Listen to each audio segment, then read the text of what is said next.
Hello, everyone, and welcome to the Scratchicus Academy. This is Eden Day, the day where everyone is fine, everyone is trustworthy, and there are no mysteries about this place at all.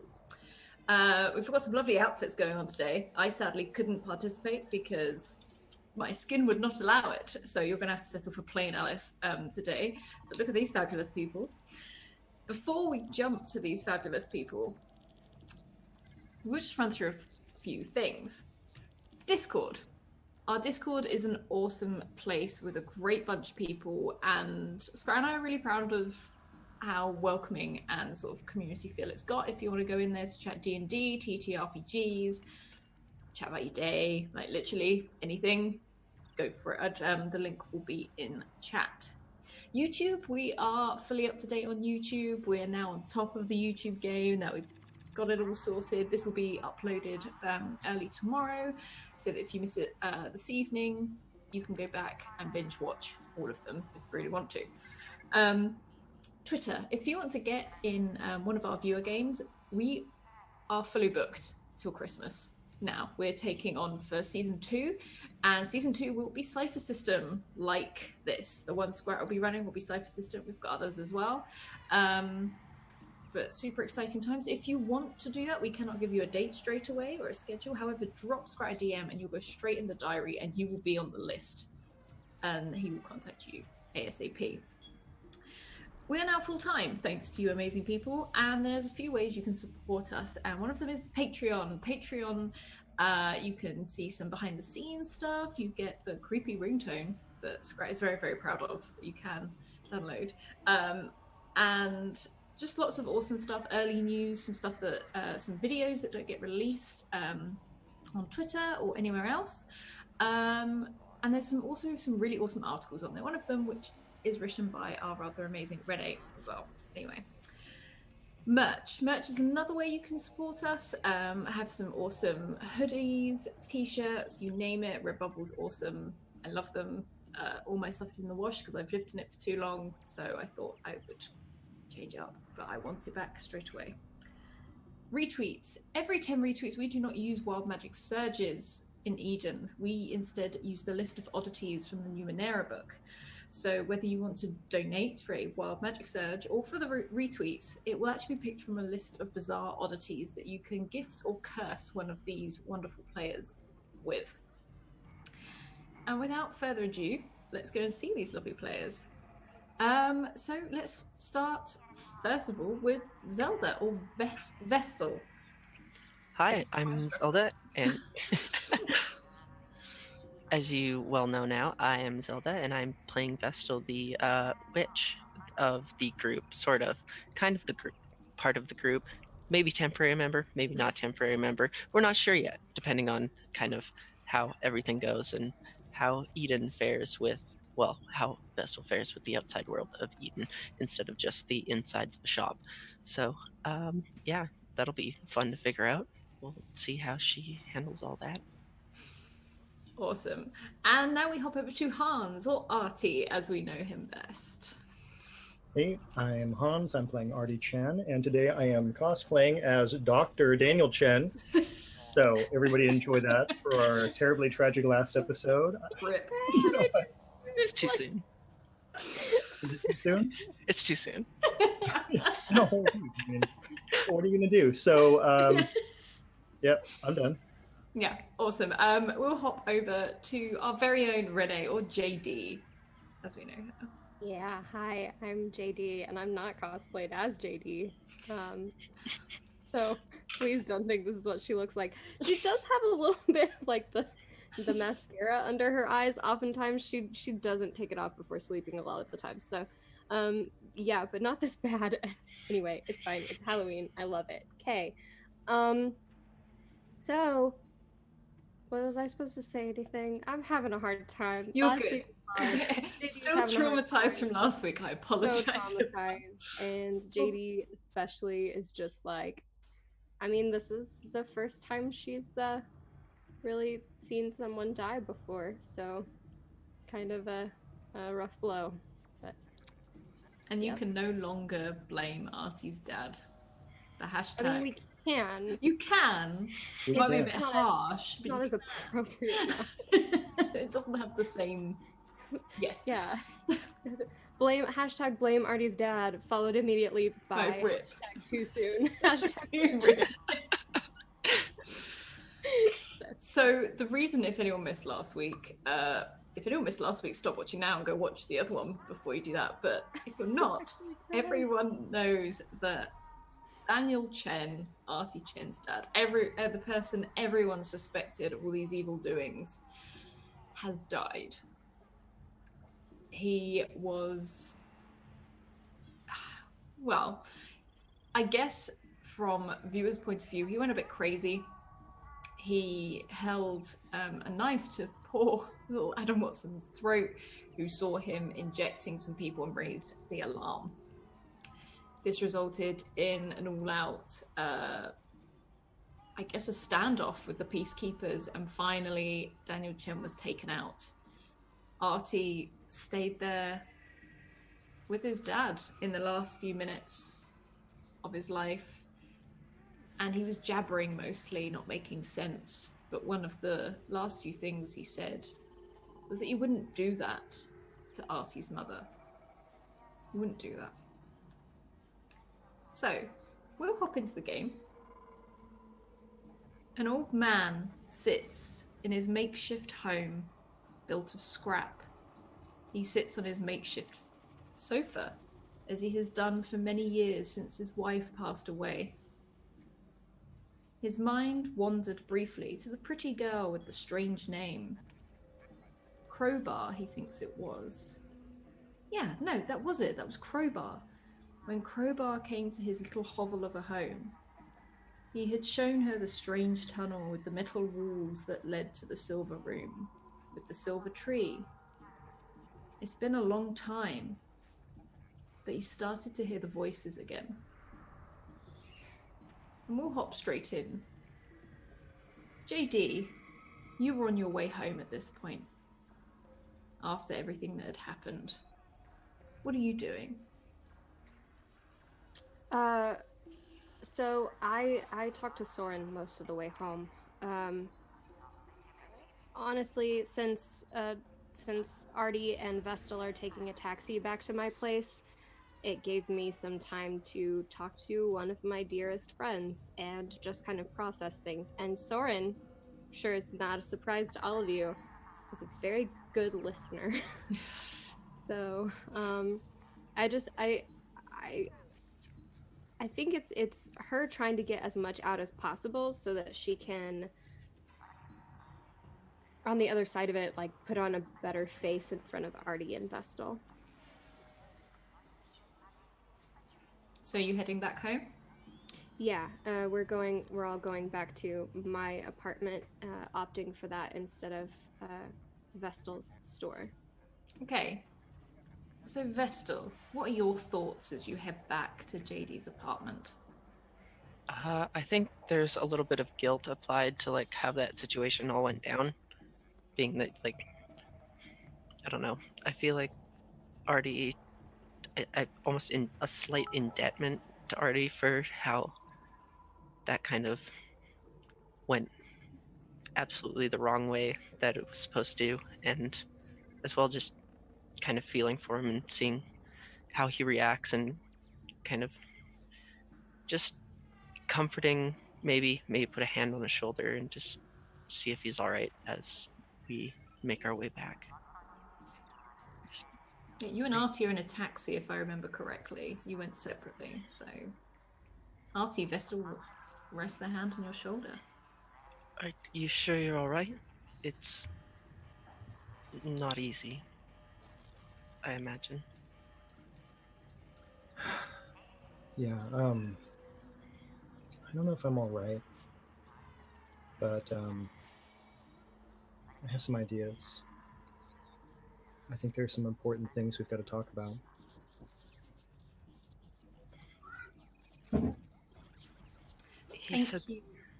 Thank you to Michael Wayne for the donation for a wild magic surge. I will roll a 1d3 just to see who's going to have this thrown at them. Sorry, carry on. He seemed to speak to you before it happened. Is there anything? I mean, it must be weighing on you greatly. Yeah. Um, it's weird if you haven't been dealing with this as long as like I have, JD has, but I think I'm really starting to appreciate it's not safe to just say things in a taxi or say things in front of people. I want to talk about it. I think we just need to wait until we're somewhere a little more private. But I think you might be right. yeah, but I mean, I don't know what to say about him. I don't know what to think about the. I mean, he's dead, so I mean, I don't know what to do about that.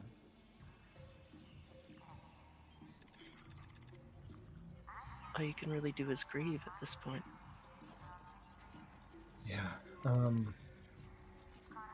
You know, I don't know how to do a lot of stuff. To be real, I mean, I don't have a lot of experience, and I don't think that's one of those things I know how to do. But I mean, maybe I'll figure it out. I think it might not be. It's never easy.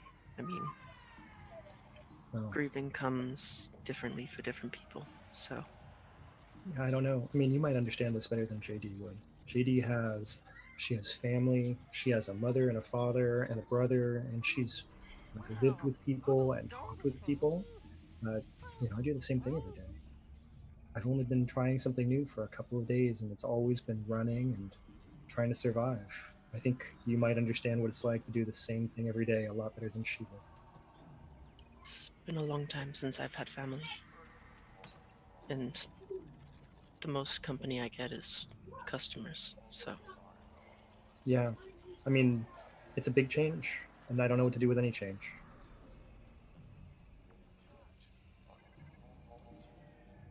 change will come whether you like it or not, I think. And even if it takes a while, it will come.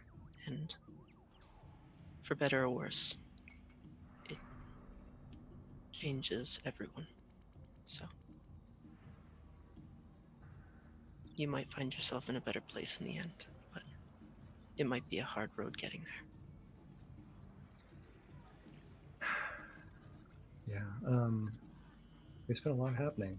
I don't know. I don't know if this is going to be a better thing in the end. I mean, but everything's changing. We can only hope, right?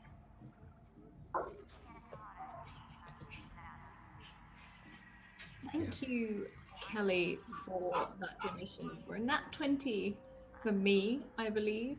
And also another random wild magic surge, which I've just rolled. So the first wild magic surge goes to JD, and the second wild magic surge goes to Vestal. If you could both roll me a D100, please.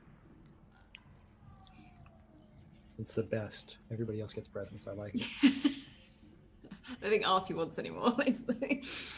I'm just happy they're getting stuff. Wait. 1D100. Mm-hmm.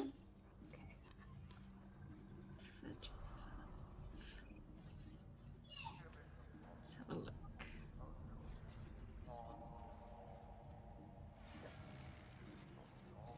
Oh wow, you got a 4?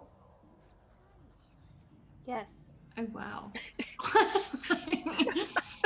That's really good or really bad. I mean, there were 100 options. Yeah.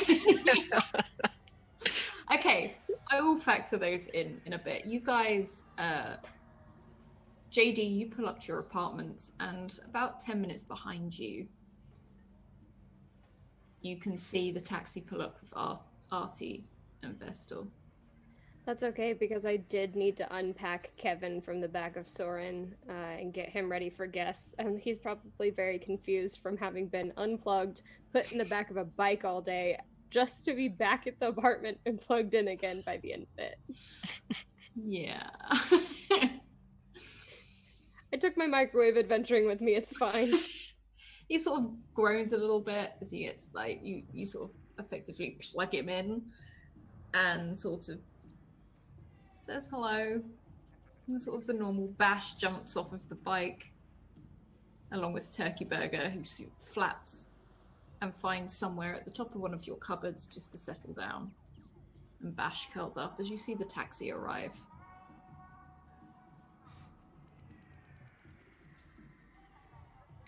I'll go to the door and open it so that they just know where to look exactly. I imagine a lot of the windows look the same. They're all very, very similar. Yeah, just make sure they're the right one. Hi, here. Come on in. Don't make eye I'll walk contact. straight in.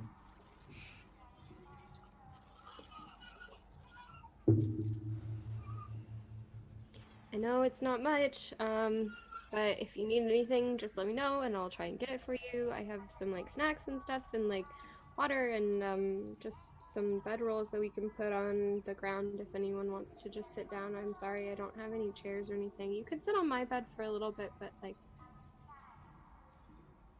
yeah. It's wonderful. Do you happen to have Thanks. tea by chance? Tea. I have instant tea. That will do. Thank you. It's Okay. wonderful. She's gonna get Kevin making a warming up some water. She just dumps the instant tea in. She's He trying to make makes it some hot. sort of remark as to why am I heating water? Like he doesn't quite get it. 'Cause I'm assuming you don't drink tea often. And he's just like okay, and just starts like buzzing round. Yeah, that's just don't complain, Kevin. We have guests. It's fine. That'll be ready in just a second. So Artie's unusually animated. He's kind of walking around the center of the living room type space, circling around, looking up, looking down, trying to see if anything looks different, and just seems to have a lot of nervous energy.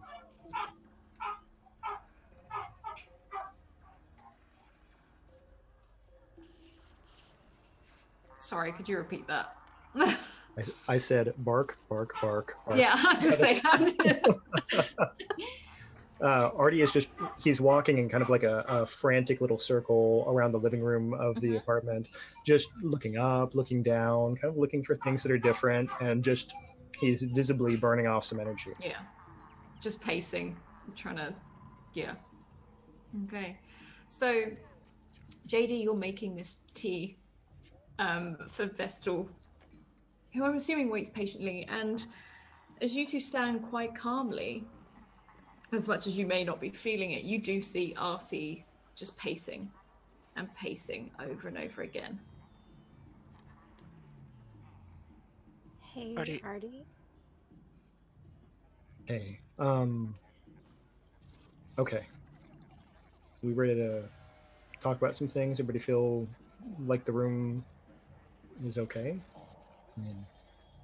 I mean, is anywhere okay? Yeah, so the thing is, my dad said some really important stuff. Like, I know that there's stuff I'm supposed to do and feel right now, but he said some stuff that's really important. The first thing that he said, for sure, was that this illness is not something that's airborne. So, I mean, masks are great, but we don't need them. And that means that if somebody got this, they didn't get it from standing next to somebody else. He said they were being given it. So, you know, like when we gave that medicine to Nailgun, and I was insisting like we had to see if we could do something right away. I mean, what if that was it? What if we just gave him a double dose of being sick? They did say that. They said it was like he was hit with a double whammy, which I'm sure is the medical term, but I'm certain it's the one Alice used. I lost my vocabulary. So just imagine it right there. We know that this is a thing you give someone, and apparently it can have a cumulative effect if you have it more than once. I mean, we saw it happen. So, Can We it only killed be given by Nailgun? needle? I mean, I wish I was more. I only heard Vestal, I'm sorry, but I wish I knew more about it. What did you say, JD? So we killed Nailgun? Um, I think technically I killed Nailgun because I insisted on giving him that injection, but I mean, that medicine's not safe. That explains so much and why he didn't want to go to the clinic. It was from the clinic. Are they giving people at the clinic? The clinic that Dot works at? The clinic with the matron. Yeah, and I think my dad was working with them and stopped because I think he just gave. I think that they caught him giving something to your mom that was good. But does their supply, doesn't it come from Adam? What? Huh? What? I thought the supply Adam, was the stolen. clinic guy from the hospital? Yeah, I thought it was all stolen, wasn't it? Taken from the hospital. Yeah, brought but I mean, I, That I means don't the know a lot hospital. about this kind of stuff. But if you got something from someone, I mean, we only saw Adam putting it in his bag. We don't know what the matron actually gave us. We're just assuming it's the same because it's in the same package. Right. I mean, this is not something I'm good at, but I am learning that like things can look the same and be very different.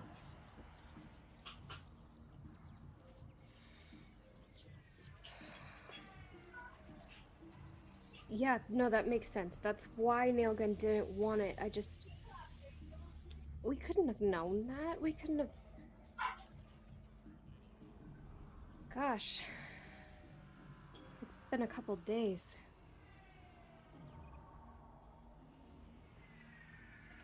They're So just like all giving that's sickness. Yeah, I mean, there's something going on for sure. And I mean, we've been very involved, it seems like. But the other thing that I think we've got to like understand, my dad said something weird about my mom. I don't know what it was supposed to mean. He said he wouldn't have done that to her. What does that mean? Done what? I don't know. I mean, there was a lot going on, and I don't understand it. Could have been giving the sickness to her? Or maybe She seemed fine. I mean, we saw her just the other day, and she was fine and as like stubborn and insistent on stuff as usual. I mean, she didn't seem sick. Everybody else has been sweaty and pale, and she seemed fine. Do you think your dad was having an affair? What does that mean? Sorry, that's like what that line is in all the TV shows, you know? Yeah, like they're- what's like an affair? What does that mean?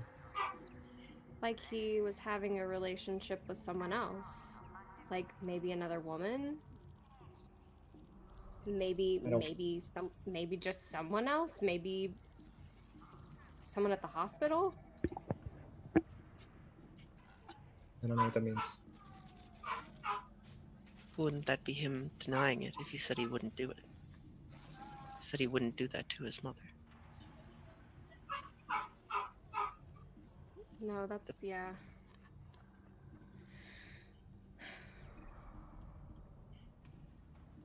I'm not sure. So, I mean, I don't know what I'm supposed to do with my mother. Like, should I tell her? I mean, is the hospital going to tell her that my dad died? Am I supposed to go tell her that something's wrong? Do we trust your mom right now? Because never- last I heard we didn't trust anybody. I do not trust my mother. I don't think that's a good idea.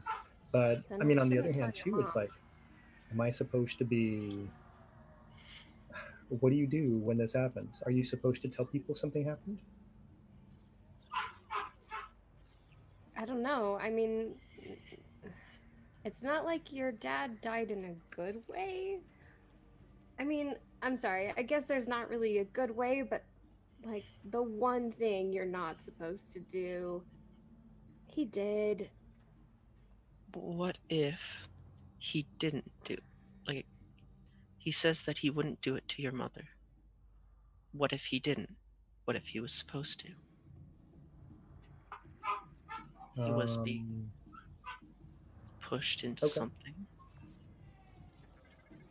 There's a chance Like- that your mother might be in danger. if that is the case. So Okay, they're that's trying to interesting. give it to her next. There's a possibility. Gosh, Renee's theories are conflicting so much with JD's theories right now. So hard. Yeah. Okay.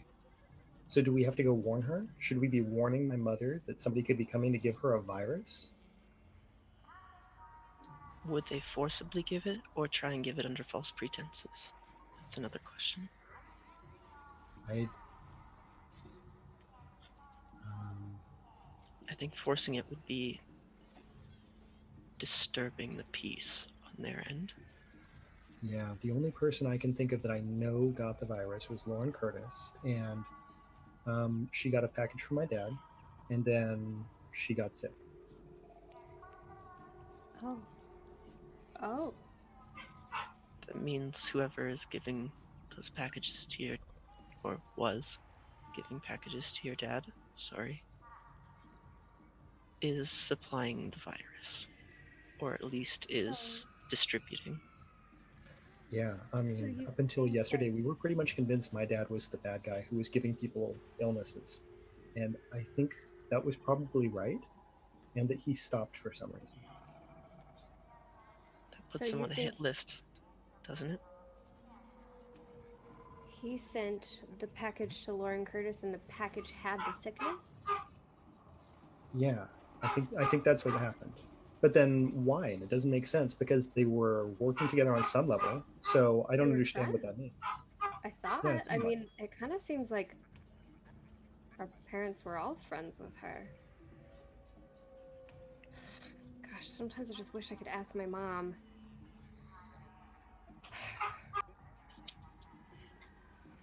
I mean, there's a chance that we can go back and see her.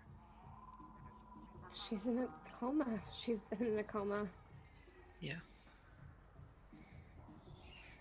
There's nothing I can do. It's just, I don't know. It seems like maybe she'd have answers. And we don't talk a lot, but I think she'd be willing to talk. In Yeah. any case, you did say that you'd like me to meet your mother, so anytime we can go back. I would like that very much. Are you doing okay? Yeah, for the most part. It's been a very eye-opening few days. Come out and everything is chaos. Yeah, I'm kind of sorry that this is what was waiting for you on the other side. It's fine. Can't be anyone's fault. Well, can't be any of your fault. If uncovering something bad is leading to bad things, then it was gonna happen eventually, wasn't it? Can't always just hide bad things. Well, and none of us chose this. 5 days ago, I really still thought you could just walk into a hospital and get well. Or just have the pills in your medicine cabinet, and then now there's someone literally hand delivering a death sentence to people. Even ones who haven't disturbed the peace.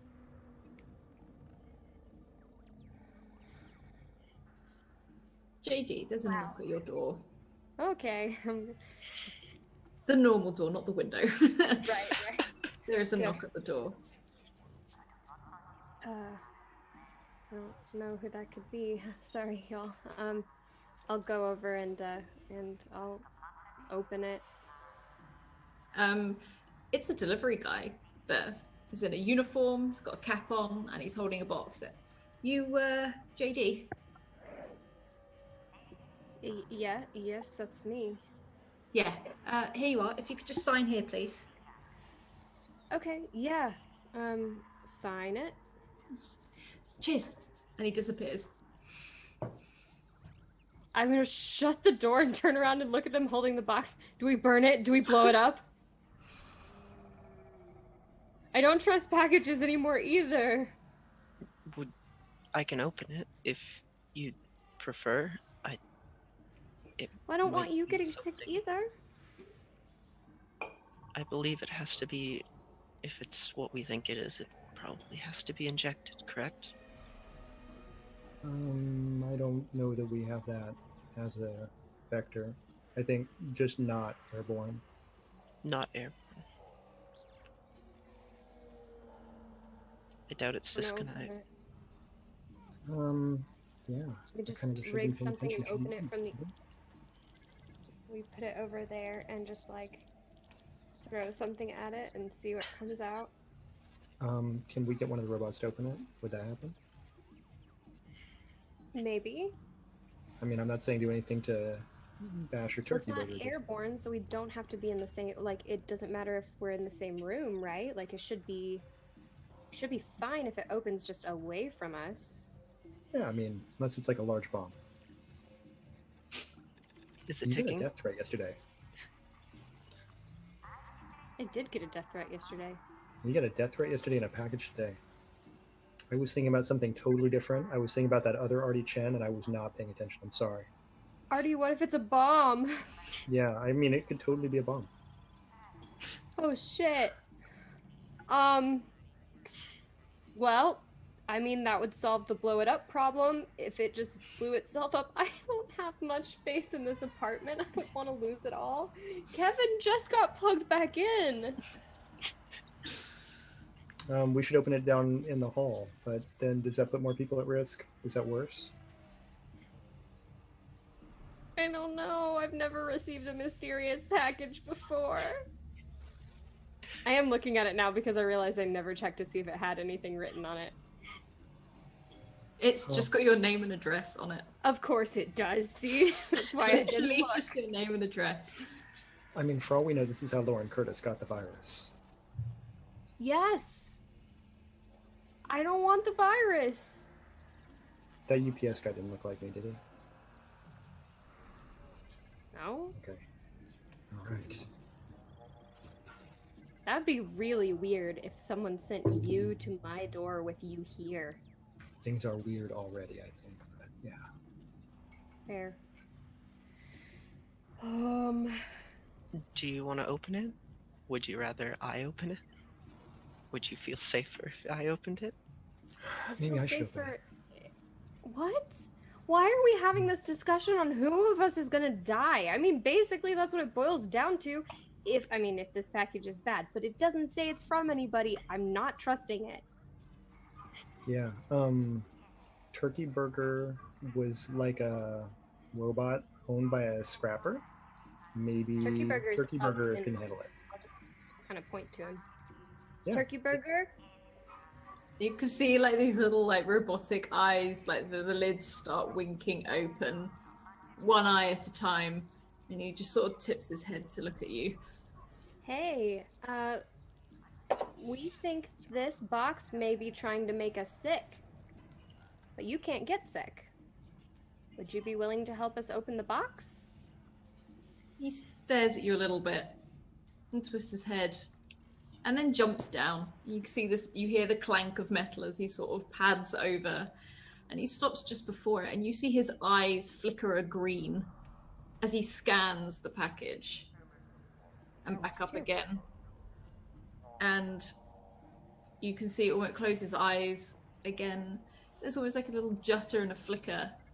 And then he goes towards the box and tries to start opening it. It's like pulling on the tape and everything, trying to just get in it with his beak. Okay, I'm gonna like leave the box on the floor with him and just back away. Yeah, he's just pulling it open. He's sort of really shredding this box. Like he's not very good at it. Like, but he's shredding the box, and he finally gets into it, and he jumps in the box. He pops back out again with something in his beak. Two things in his beak. What looks like a pair of goggles and a letter tied around the edge of them. And again, like cocks his head and looks at you. And sort of he sort of like a noise as he's got them stuck between his beak. Well, it looks okay, but I'm not really sure what a deadly cold looks like. I mean, it might be on the letter or something like that, but probably not. Thanks, Turkey Burger. You did great. I'll just kind of like put a hand out to. Oh, he see if I drops can- them. He's like, yeah. Like, Oh, just thank you. Yes, okay. I'm still hesitant about touching them. So, yeah, he just drops Um, them into your hands, and they seem very mechanical. So they're big, like they're big goggles. These look almost like night vision goggles that you've seen Dot wear going down into the lower levels. Except instead of a green sort of lens, it's bright blue, like bright electric blue, and it's got lots of wearing bits that all go in completely different directions. And there is a little note tied to the side of it. hello. These are interesting. I'll open the note. The note says, tick tock, tick tock. For my favorite delivery girl, you'll need it. The noodle guy? You like the noodle man? The noodle guy's the one I trust. Okay, TikTok, golly gee, okay, Those are what pretty cool. what are they? What do they do? Vestal, have you ever seen anything like these? Like anything in your shop? You are muted, Vestal. Oh, yes. We sell goggles, but those seem a little bit more intricate than things that pass through my shop. But I've seen things similar. You roll an investigation, an intellect for me, please. And because you've dealt with oddities before, I say sort of a level 3, just beat 3. Oh, okay. Okay. You know that these are basically like night vision goggles. However, it doesn't detect heat or anything like that. This detects sound.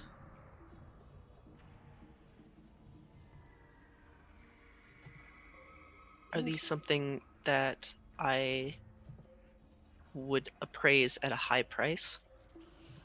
You know this is very rare. You thought they stopped making these because they were made null and void with living in a city. Because obviously, with all of the sounds going on, it would just destroy people's visions.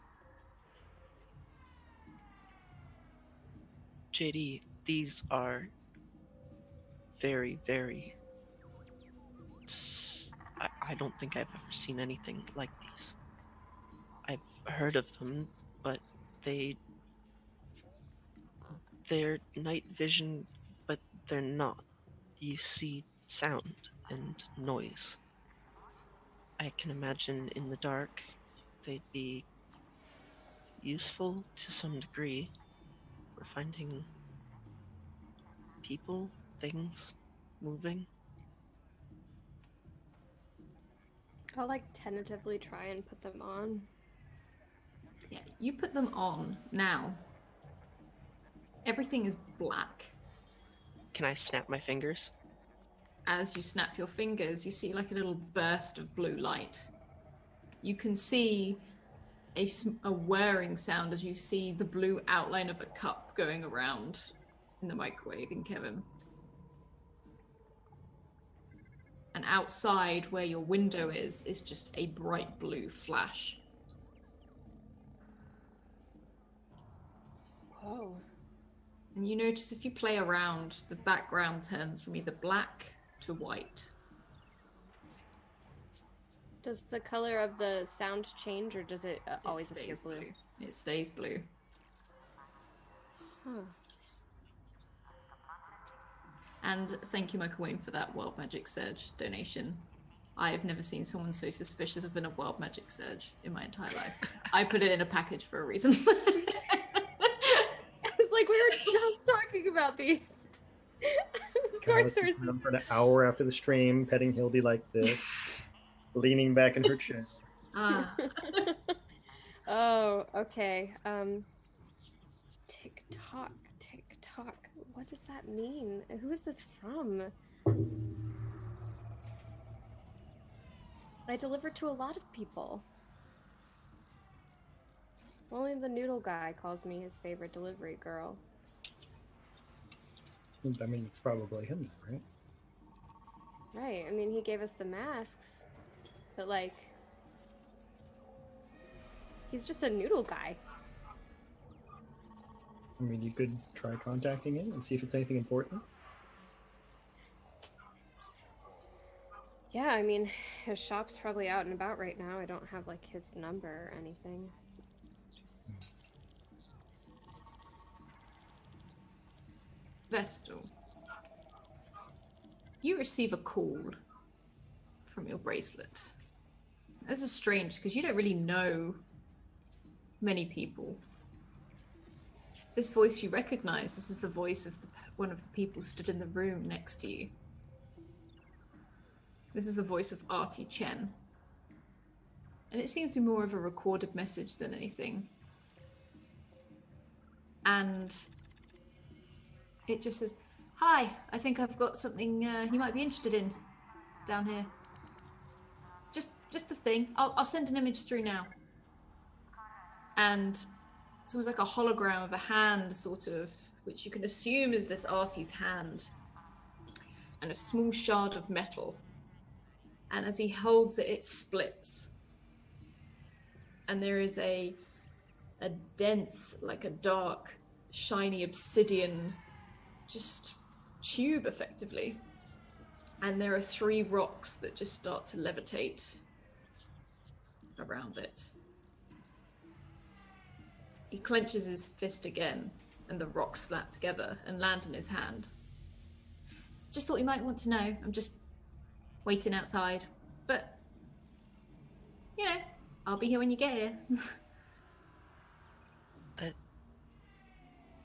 Would you mind if I left for a moment? I think this is important as well.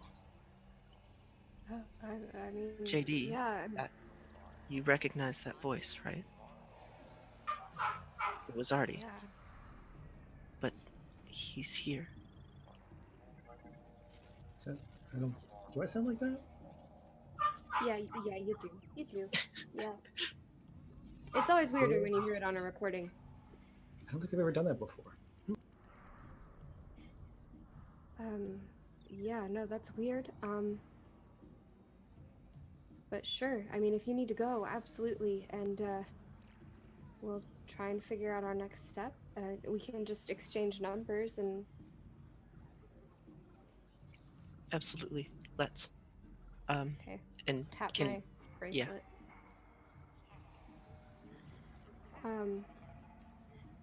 Thank you for sticking with us, and I mean, you're even going to check this out for us. I'm glad we met you. Don't worry. I'll be back. Let us know what you find out, and we'll do the same. Absolutely. I'll see you soon. All right? Good luck. Okay. Goodbye. Bye. And I will take off, closing the door quietly behind me. You can disappear out of the apartment, and JD and Artie, you are left alone. JD, do you still have the goggles on? No, I took them off when Okay. talking because I felt weird. I was up until that moment, yeah, looking around. But the second someone like actually started having a conversation with me, it was like, oh, wait. Yeah, I'm here. because I'm real. you would have seen the sounds moving, almost like a radar, and flash and pop as people start to speak. Wow, cool. Okay.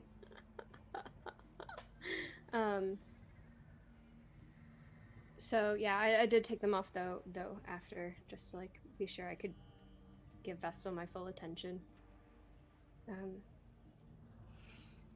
Now, I'm afraid Zelda has to disappear at the moment, but you were also muted, Zelda. I'm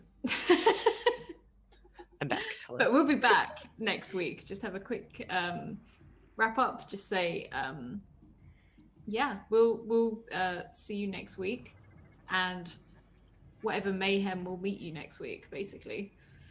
And because I'm leaving, I think it would be fun to leave you with these two cards, which I pulled. The Chariot Reversed, which is loss of control, and the Ten of Swords. So if you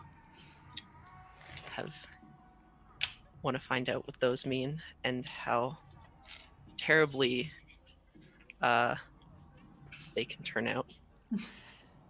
Oh yes. So we'll say the Vestal got in the taxi, and as she's reading her cards on the way off, you turn both of these over. Praying that people will be safe, but you know. You never know. Thank you again. Terrifying. Thank you. I'll see you next week, Zelda. See you later. See you next week, Zelda. Bye. Bye. Good to see you. So you two are both left in the apartment. RD! Together again. It's time to go get in trouble. Yeah, and ruin everything for when the cast comes back. Yep. And Turkey Burger starts to twitch. Sort of, its head just starts repeating the same movement over and over again. The rest of the body isn't moving. Turkey burger? And then you Turkey burger. notice Bash is doing the same thing. Just over and over again. I look over at Kevin and see if he's doing okay. Kevin is fine. Okay. Bash? Turkey burger? Artie, you don't know anything about this, do you? Why would... They're doing the same thing, and that's weird. Yeah. Is it a sound thing? What about the... See? So I put my goggles back on, and I'm, like, looking around the room. You can see something very faint. You're not too sure what it is. But as you adjust and have a look, it's like lines run from Turkey Burger and Bash, and they go out the window and shoot down and disappear into the darkness below. They're connected to something, but it's outside. Like they're like together. There's like a line of some kind of sound between them, and it's connected to something outside. Like they're networked, or like they're on the same frequency in some way? Yeah. Maybe, yeah. Okay. Where's it coming from? I'm gonna go to the window and see if I can like open them and look out, and if I can still kind of keep track of the lines with as loud the sound is from. What, so you're looking out the window? Yeah. Yeah. And trying to adjust to keep track of the... Yeah, it's like you're going in and out of focus on a camera to keep a sort of thing of where it's going. And you suddenly see there's not just these two lines. There are thousands of these lines coming from all apartments, from up, low, across, everywhere. Just all delving deep into the city Artie? below. They're Yeah. everywhere. What's like the network? Yeah, I mean, it's not just my pets, like it's everyone's. Is there a line from Soren? There is no line from Soren. Oh, thank goodness. Okay. Soren, you feeling okay? I am fine, JD. How are you? Yeah, not doing so great, but that's okay. We're gonna figure it out. Yeah, let's Artie, let's go find it's another all one of these lines. Let's go follow it. It's connected to something down. I think we could follow it, okay? Let's do that. Here, you guide Soren, and I'll keep track of the... I can't see anything. Yeah. Okay. I'll, like, take my goggles off just enough to get on Soren, and I'll let Artie get on in the front, and then I do leave the pets in the apartment for now because I don't think taking them with me in this current state would be a good plan. First of all, thank you, tweet of Vecna, for your donation for Soren to become effectively a transformer at some point. Yes. This So I'm cool. going to factor that in, and poor Artie. So as you guys follow the lines, you realize there are thousands upon thousands of these lines. To you, JD, it's almost like a blur with how many lights are in front of you as they all dip downwards. As you, no joke and no pun intended, as you soar down into the darkness that is the lower city, you go further and further down, and they seem to get more intense on the way down. Until you come to the normal stop where you parked Soren last time. So, would you like me to park you here? Yeah, that's good. Can he be on standby? I can. Okay, thanks. And I'm gonna kind of like reach out to Artie and just kind of like pat his shoulder because I'm still watching these lines.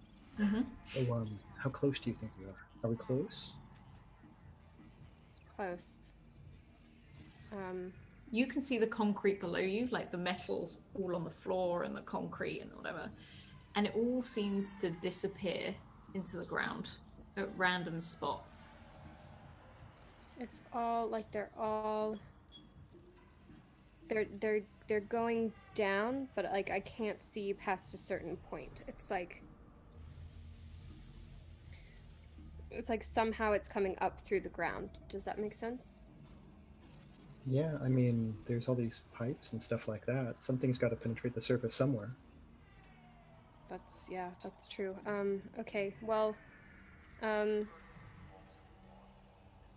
go ahead and like pull the goggles up, leaving like the settings the same, and just say, okay, well we can look around the area. There might be like I don't know, like a pothole or something. Is that like not a pothole? What are they called? A manhole? Do we have those in Eden? I don't really know. I don't know. There might be something that goes below the surface, like something. Yeah, I mean, something, right? Maybe we should keep Soren with us this time because last time we left her behind, we wanted her right away. That's true. She is a bike. I don't know how well she'll fit wherever we end up going. I have no idea whatsoever. I mean, she can follow us as long as she can, but like, I don't know, at some point we may have to part ways. Sure. So where do we look? Well, hey, Soren, do you have any maps in your interface of the area? I have the lower city, and you see this hologram sort of widen out. And you can see the clinic, you can see a lot of bars, you can see it's quite busy down here, but you wouldn't think that because of how dark it is. And it's actually a lot of life thriving down here. You can see all the pipes and everything that go into the ground, and you can see lots and lots of homes, as much as they might be almost like shantytown type things. You see a lot of homes. And thank you to Tweeter of Vecna for something good for Soren, a nat 20 for Artie, and also Michael, we're also a nat 20. Oh, sorry, an advantage for Artie. And the good thing for Soren is Soren now has a heat sensor. Ooh, You can cool. see Starting cooler and cooler. Thank you. this green map showing you things. However, in red, you can see puffs of steam going up where the pipes are. You can see people moving around on the map. You can see a lot of people in the clinic, which you know is the clinic area, and you can see a lot of people in the bars and things like that. Is there anything I see, like stairs or something that goes further down? You don't see anything like that.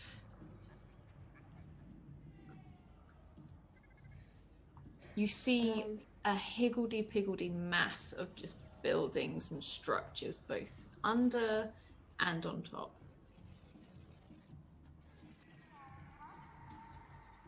Okay.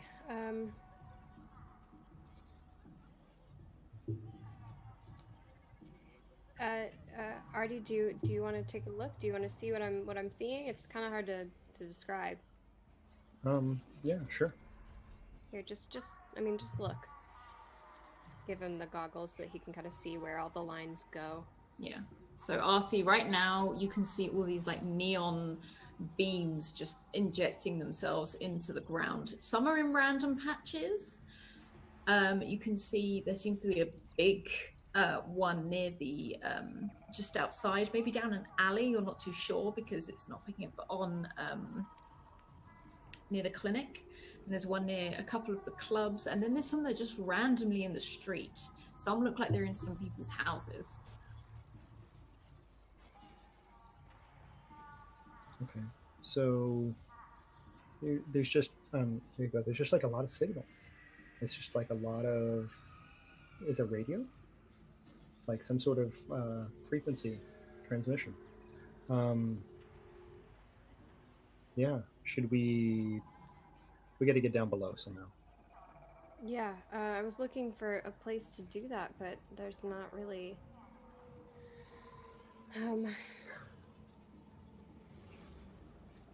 Soren, I know I told you to park here, and it's great for now, but we may have you kind of follow us and park as necessary, just in case, since, you know, last time we did really need you to get Nailgun to the hospital, and we left you. We shouldn't have. I'm sorry. It's fine. I can do that. Okay. I'm gonna start kind of working my way down the street. I have the goggles just kind of like held, I guess. Is there like a strap maybe so I could just like hang them around my neck? Yeah, no, that you can literally hang them around your neck or prop them up on top of your head. Yeah. So I'm gonna do yeah, I'm gonna kind of hold them but like pull them down around my neck and like be looking down as I walk down the street to see if I see anything that stands out to me that might be. And I think every few feet, you know, like I'll kind of check with the goggles and like go a few buildings down and check again and see if I can find anything that. Yeah, the one thing you do see a lot of is you probably more arty if you're not looking through the goggles. You notice a lot of people are sick down here. And lots of people are coughing and spluttering, not necessarily badly, just a little bit. And you can see, JD, where the lights go down into the ground. There's one of them. It seems to be in an old house. I say house lightly. It's propped up with corrugated iron. The roof is a mixture of what looks like it's been taken from other buildings and just created this building, which backs into some of the big steam pipes. I think I'll just, since I'm just kind of heading that way, like I'll do the same kind of thing where I just like check it and take it off. And is it just kind of like stand alone almost? Kind of. It's more that it's propped up against a lot of other buildings and stuff like that. Okay. But it looks like different. It looks different. So like you've got some of the buildings that have just come out of the ground and they're built almost as part of the metal floor. And then you've got this it's not in an alley. It's like someone's found a gap and just decided to start making some sort of house. This looks built over something. Maybe there's something back there that goes down. Yeah, I mean, maybe. What does it smell like out here, Alice? It's stale. Especially to Artie, who is so used to this, normally the fresh air up at the OTC. This is stale, this is damp. It doesn't smell good. And the air is much hotter down here as well. As you know, most of the time in a lot of places you'll have to wear a gas mask because of gases coming out of places. But at the moment it's just really hot. Okay. We should just go in and ask them. Maybe they'll know what's going on. Yeah, I mean, maybe asking someone is the best idea. I mean, they live here. Gosh, Sure. I should have thought of that. They probably would know exactly what we're looking for. Yeah, Well, yeah, let's ask. I will just go up to the door, if there is a door. There's a door. Again, kind of a door. It's a piece of something that's been propped up and someone's crudely drawn a number on it. And as you knock on the door, you can hear a very slow shuffle. And you hear a little crash every now and then. Someone's probably walking into something. And then two little frail old hands open the door slightly. You can see a pair of eyes, and he's like, "Hello." Oh, hi. Hi. My name's JD. I was actually looking around the area for something that goes down. Like Oh. deeper. Like a Yeah, basement? like a basement. Kind of weird, I know, but I figured maybe if you live in the area, you might know something. Are you friends with that nice girl with the funny name? She came to look at my basement. Funny name. Like Dot. Funny name, like. No, not Dot, though that is a funny name. I mean like a tool, like a... I don't Crowbar. know. Yes, that, yes. And he sort of opens the door a little bit more. And you can see into this very small room. He's like, "You can come in." Yeah, okay. You know Crowbar. Yes, she's a delightful girl. Yeah. She Yeah, she visited really me. is. I haven't seen her in a while, but she was the first person I've seen in a long time. Well, it's good to see you. Yeah, she's a nice one, that one. Yeah, come in. And he sort of turns around and she's very hunched over. He's got a lot I of kind of dark like motion to makeup. Soren to stay outside, like stay parked somewhere across the way. She sort of beeps and just reverses up a tiny bit. And he shuffles in. He's like, did you want tea or like and then you hear crashing and banging and absolute chaos in what you can only assume is the kitchen. You can hear, "Not again!" And he runs into this, I say run, like a quick shuffle into the kitchen. He's like, "Get off!" And you can see him running past with like a spoon, like a wooden spoon, just trying to slap at some things as they come careering past, and some of them start coming into the room. Thank you, Tweeter Vecna, for the donation for the Wizmos to make an appearance. As now, for people who don't know Wizmos are from the Dark Matter series. Wizmos are all very small, very individual, unique robots that bring chaos. Not evil chaos. They love to shred books. They love to take whatever they can find and make a mess of it. And as he chases them out of the kitchen with the spoon angrily, they run quickly. Some of them are just on wheels with long arms. There's a little yellow one, which is just hovering slightly with a blue light. And there's a red one, which is a little bit bigger, more stout, who is has got little legs and huge arms. As they quickly sort of run and hide behind JD. As he comes out, he's like, "I swear they always find it in here. It's like an infestation." And he's like trying to bat these things away. He's like, "Ugh." She's really good with machines. Maybe Take them. Just do take something with them. them, right? I don't want them. Take them. And they sort of, you can see another one that's on just like on a unicycle type thing, like it's just on a one wheel, whiz past with its arms in the air, go up his body and sort of just flick him in the back of the ear and whiz back down the other side to you guys. I'm gonna start saying hi to all of them. As they all look at you and you actually sort of acknowledge who they are, there's no words. They sort of go blip, whoop, dip, as they beep and they jump up and down and hold their arms up in the air as you sort of acknowledge them. Hey, I'm gonna give them little high fives. Only one of them seems to get, the one with the big arms just slaps. It's not hard to, you know, that little, it's only about this big. That's the biggest one. Yeah. As it sort of jumps up and down. Hi, you're pretty cool. Do you know anything about the underground? They sort of look at you and then they disappear out the front door. Oh. He said, right, well, you can see him just brushing himself off, and if you walk past the kitchen, you can see taps and water burst and things like that, and all these pans are everywhere, and he's like, you wanted to see, the basement, did you? Yes, that's what she wanted. I think that's what she wanted. Yes, no, this way. And he sort of shuffles off again to the back of his house. And there's like this small crawl space.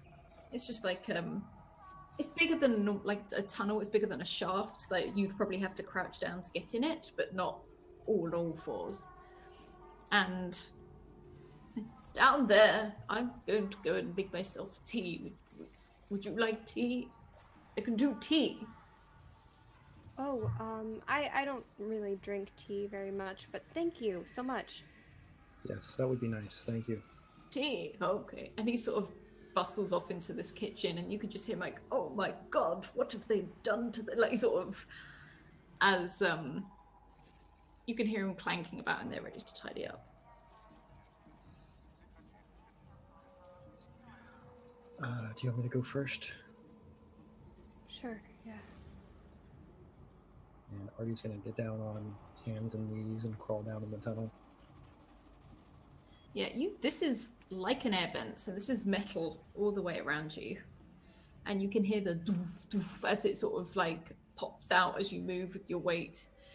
And at the end, you can see a big room.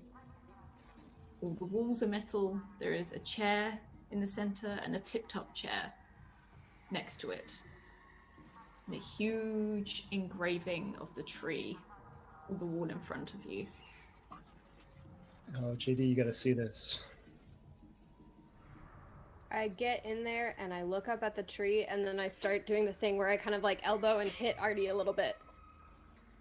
Artie? Oh, yeah. Artie. This Yeah. is what Turkey Burger showed us. Yeah, right. It's the same thing.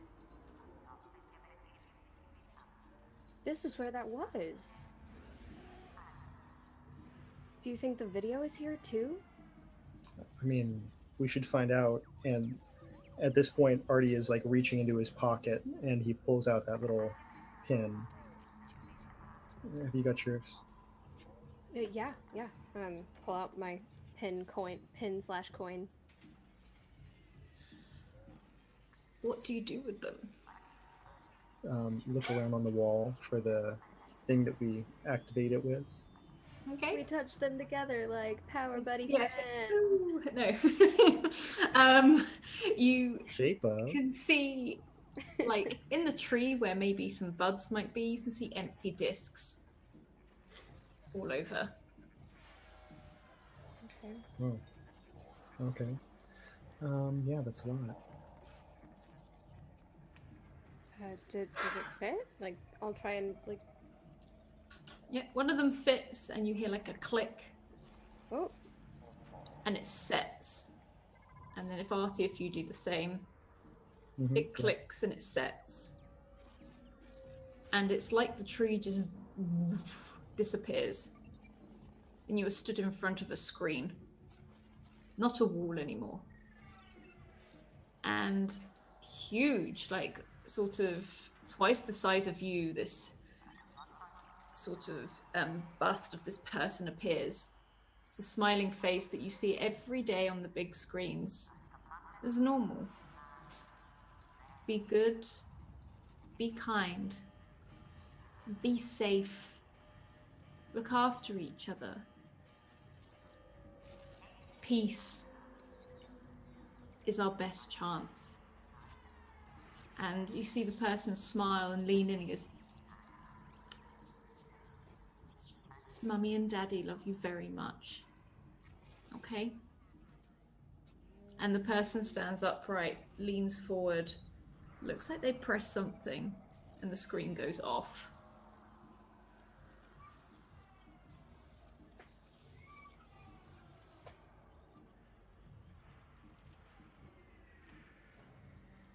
Why don't we ever see the full video? Why didn't we know it was a part of some greater thing? I don't understand. The whole thing's really weird. But the whole thing isn't meant for the whole city. Maybe that's the problem.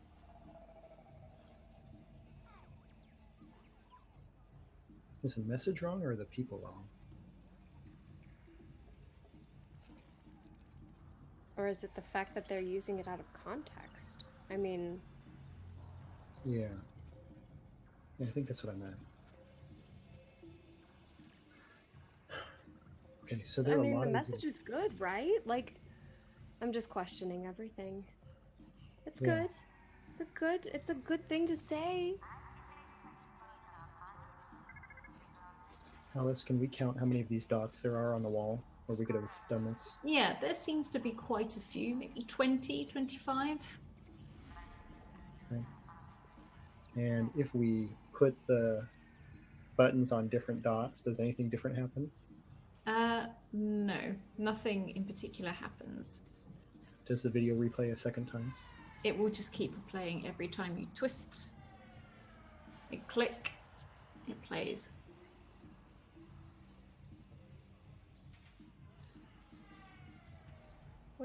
What about that disc with the tree on it? Like the one that we saw in Vestal's shop? Yeah. Didn't you have one of those? Did we? No? I mean, we had the two that Crowbar left with us, and then there was the other one that like those are bigger, right? Like I kind of fish around to see if I can find one of the ones that Crowbar left us. Yeah, you've got that. Like they're more. I always kind of envision them more like palm sized than coin sized. Yeah, no, they are palm sized. They're literally that size, like a disc, but with a slight dome. Okay. Is there any place to put these? I mean, it's the same symbol. And you will see literally very similar to what you had for the small coins. There's a big one at the center of the tree. I'll go ahead and put it in there and turn it. As you do this, the tree glows. And once again, the screen appears, and it's like a blue sort of wave ripples over it. It still remains a metal wall, but you hear a voice this time. And it just says, "This is Commander White. We have been successful. This is Commander White.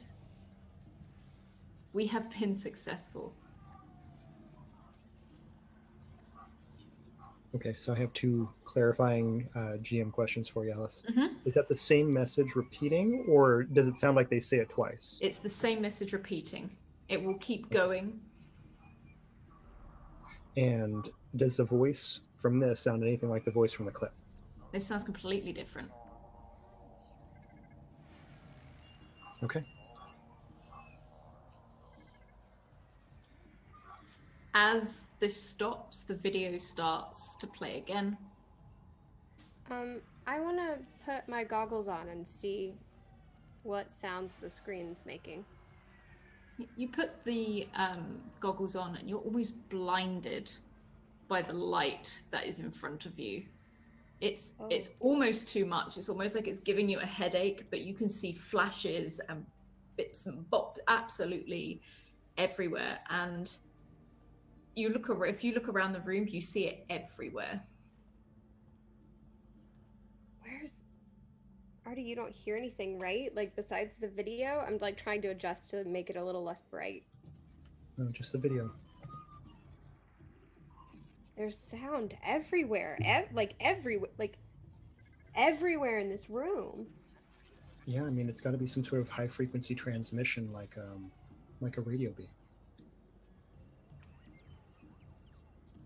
Oh, I'm gonna take them off. It's hurting my eyes. As you do, everything just goes and closes off again. So is this? I mean, does it seem like it's the place we need to be, or does it seem like we still have to go farther down to find all these signals? This room is just this room. There's nothing else in it. We've also hit 10 retweets. So I'm going to roll a d2 and see who Yay. gets that oddity. Flip that coin. Right, Renee, you are 1, and Hans, you are 2. What's Renee? Renee, you are 1. Yay. What? If you roll me a d100, please. As long as it's not a bomb, I'm happy. Yeah. Yeah, but I already got one. This Yeah, time, so. you basically got a dodgy Amazon package.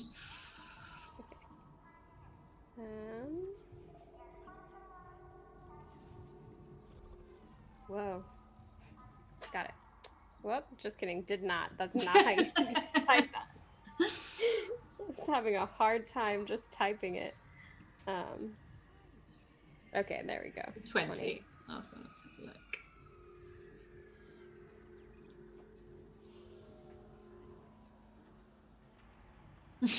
Okay. Okay, I'll implement that in a bit. So basically you're stood in a room. As I said, there's not much in here. There's a couple of there's a chair set upright and a chair like as if it's been upturned. Maybe it's been there like that for a very long time. But otherwise there's nothing that indicates you can go down further or anything like that. When you came down the shaft, it was quite a way.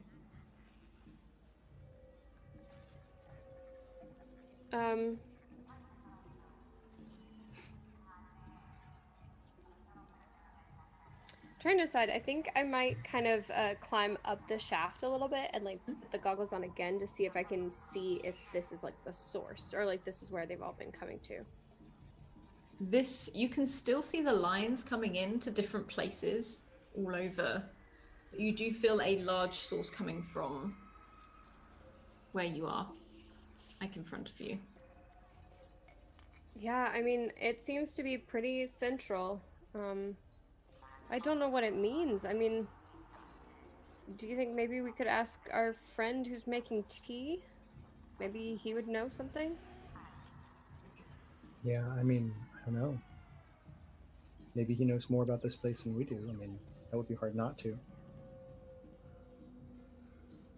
Yeah.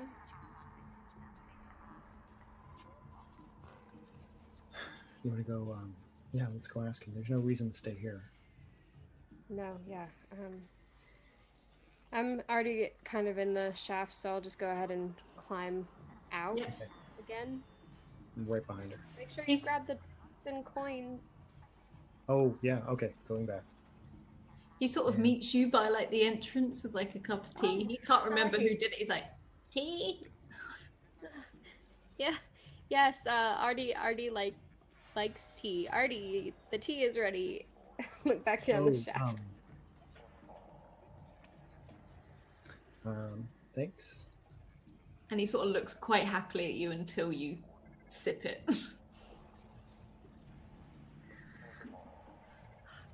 Oh, wait, I have tea. And then he looks happy about it. Did you find everything you need? Well, I mean, we definitely found some interesting things. I mean, has that tree been there this whole time? Did you? When I moved in, yes, I found it by accident. It was all blocked off. Have you seen what it says? I have. All of it? The part about Commander White? No. But you've seen the video. Yes. Do you know who Commander White is? I just assumed it was the lovely lady in the video.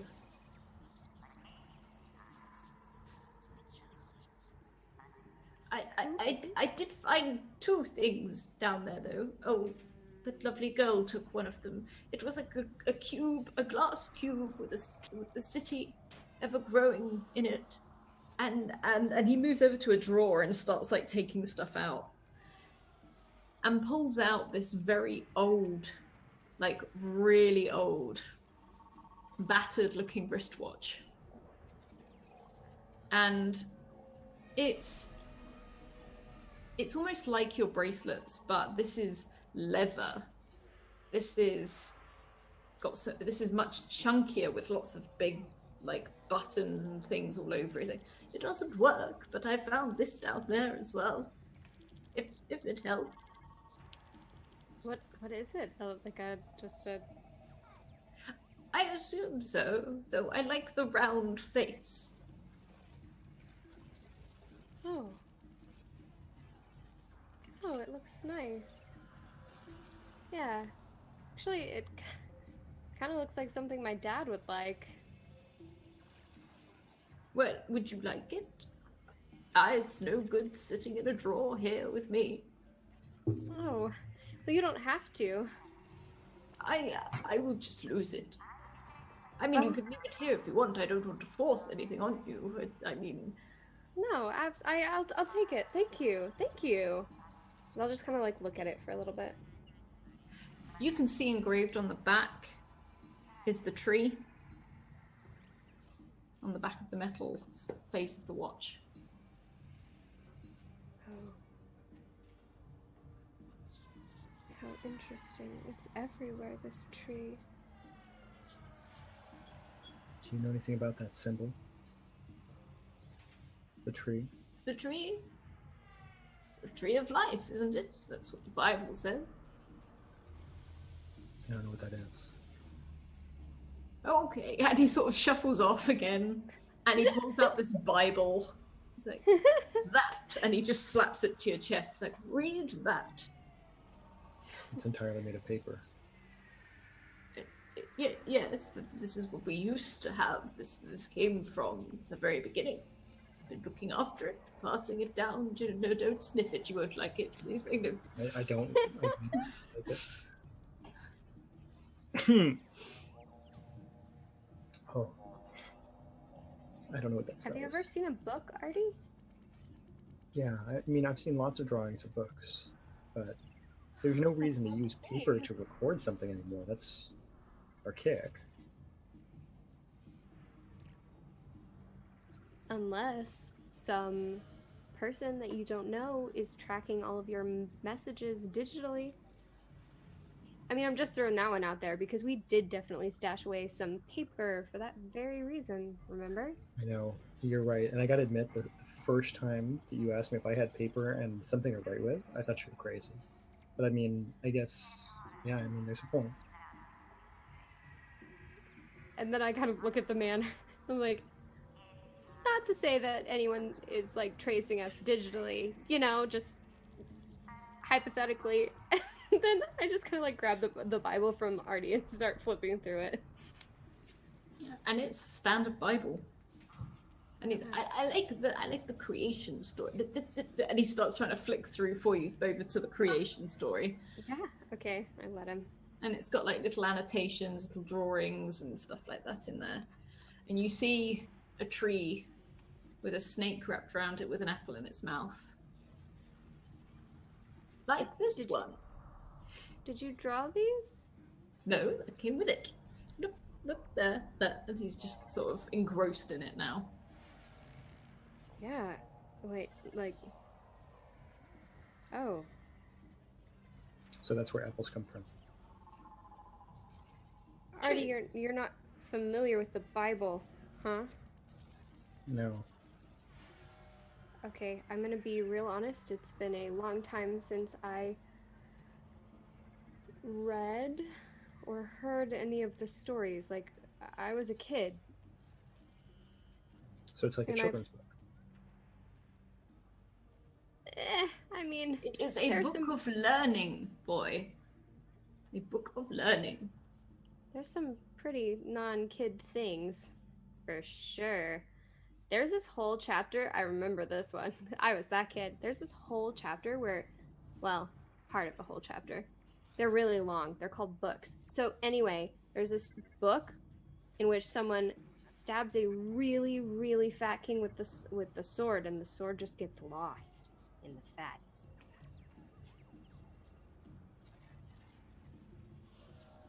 Like that's a story. It's terrifying. It's murdery. Like not peaceful at all. And so she's like, I'm sorry, I got distracted. That one stuck with me. I was a kid. It scared me. It's like Earth history stuff. You can keep it if you like, as well. I'll probably die soon anyway. I'm old. Why would you? I'm old, dear. Old, very old. Guess I'm just not used to anyone talking that way. It happens. I miss my wife. She's dead. Oh. But she was old. So it's fine. Oh. But Hey. reading is knowledge, boy. As he looks at Artie, sort of learning he's never read a book. Reading is knowledge. If you can find these precious things, I suggest you read them. I mean, I read constantly, but this is paper, and you have to. I mean, look at this interface. You would like take the piece of paper and turn it over and read the other side. That's ridiculous. Who would design something like that? And he looks at you so perplexed. He's like, the joy of holding a book and flicking through it and keeping it on the shelf is something lovely and comforting. Yeah, this isn't my usual commune, but when I had my old one, I mean, I could store, 10, 15,000 books, volumes on it if I wanted to. I mean, I don't see why I would want to carry one around on paper. And he's just like, always dropping stuff and having to run away, and then I would lose it. Maybe. If we ever get to my parents' apartment, Artie, I'll show you their bookcase. There are like 5 books on it, like 5 whole books. And I'm kind of like saying this to him, but I'm also reading, and I'm reading through the story of Eden with all of the annotations and the things that are written in there, and just kind of like it's like scribbles that he's done in the side, but like literally things like, I like this bit. This is nice. I wouldn't have done this. Like he's gone through it and probably been bored one day. I wouldn't have eaten that apple. Yeah, like literally like, oh, that's a bad snake. Like literally I've got a bad feeling about this. But yeah, it's the creation story. Hey Artie, do you know where the name Eden comes from? Is it an acronym? Does it stand for something? Earth, structure. Trying to like put him out of his misery. Like, here. So, the whole Bible, right? Like this book. Like, see how big it is? Yeah. It all starts out in a place called Eden. And it was this garden, a peaceful place. Just no evil in it. And there were animals and plants and things. And then one day, and I'll like flip kind of over to the page with the serpent and the tree drawing and hand it over to him. And I'll say, but they weren't supposed to eat from this tree. No fruit from this tree. And one day, a snake came along. It was a bad snake. It gave me nightmares as a kid. And it convinced the people to eat from the tree. And they did. And bad things happened. They were kicked out. They weren't ever allowed to go back.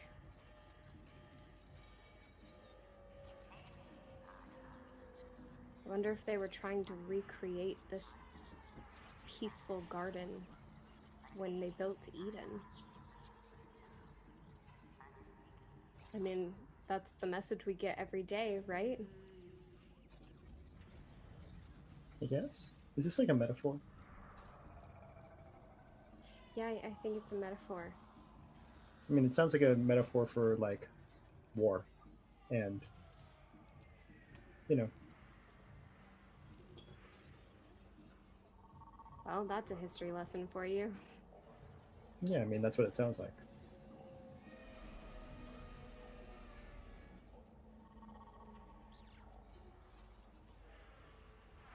And the old man is just sat there smiling at you, just waiting.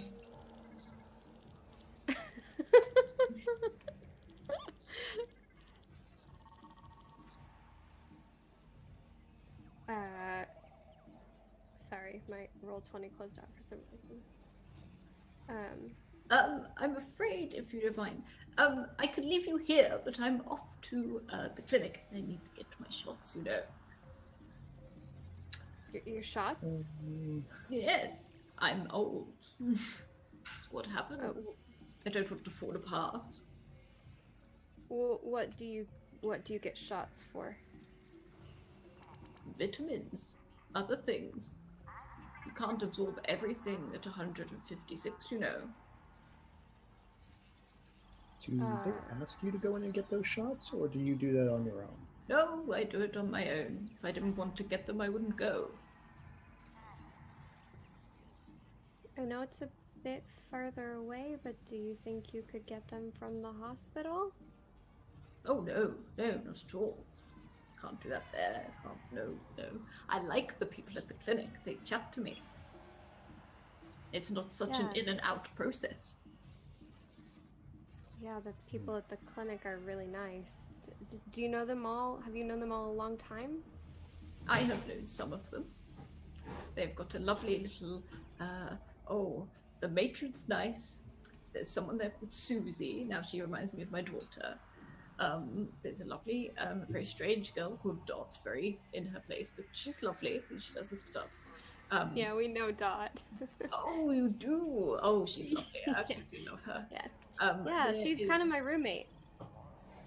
Oh, I haven't seen her in a while. I'm hoping to see her today. She's absolutely fantastic. I love it. There's also a newbie. His name is Adam Porthing, the most useless boy I think I've ever met. And he just starts listing off these people. He's like, there's Richard, there is a Tom. Like, he just starts going.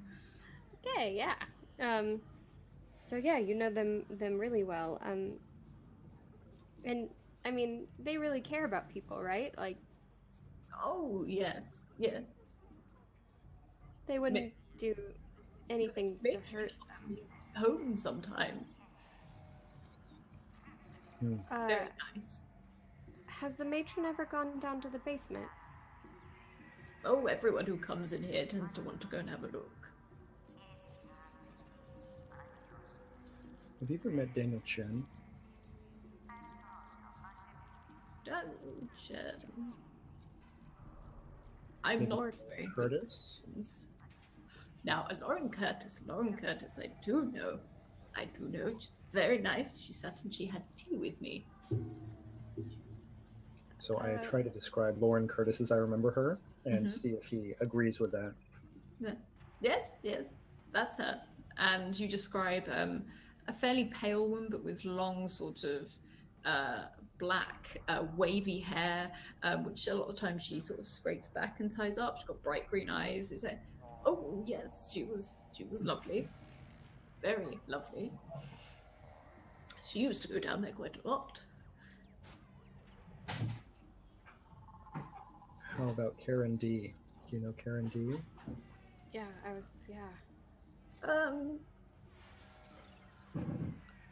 I'm not sure. Maybe. I'm not. I don't know.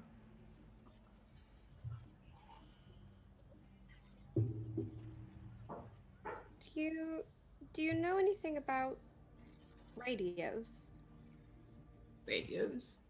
like this, and you see an old school radio there, which he just sort of knocks a couple of times. It just glitches and doesn't really do anything. Oh, my dad would love this place so much. The sofa's terribly uncomfortable. It's just, and he lifts up the sheet, and it's literally like crates, metal crates.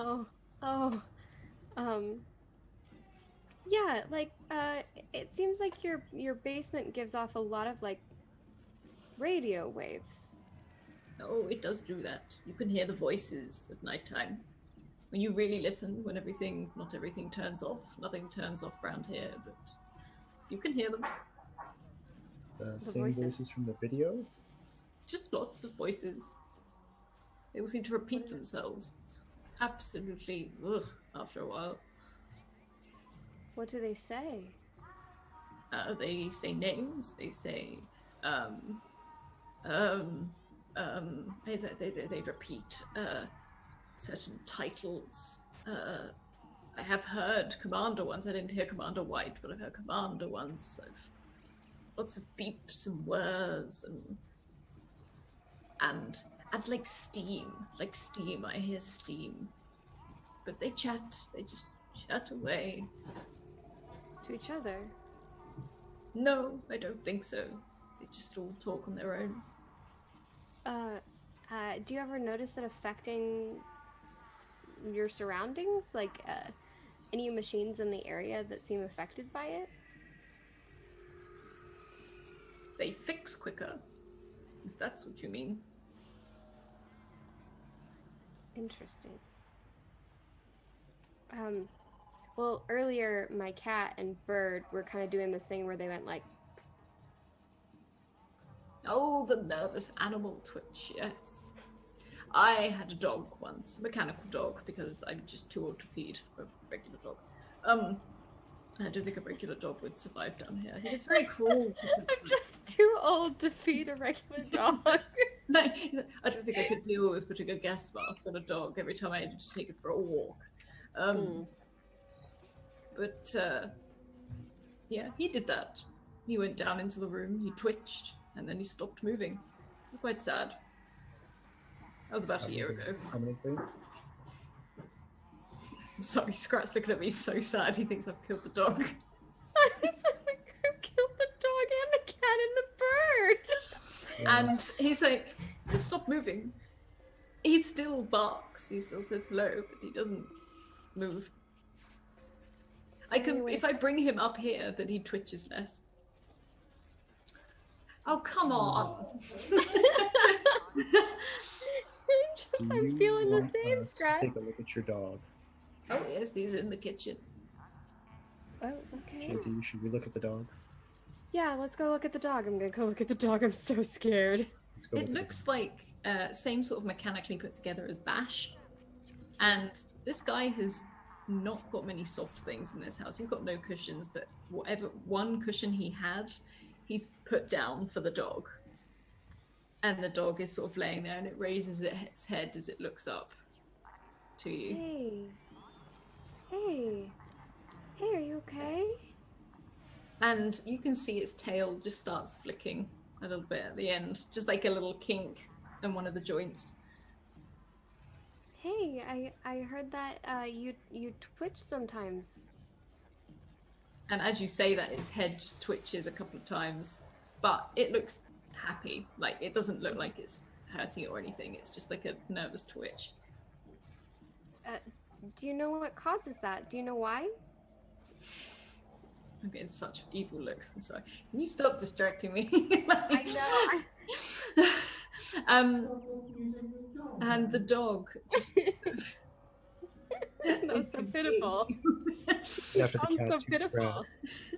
The dog sort of gets up and starts padding towards the vent. Hey, is it down there?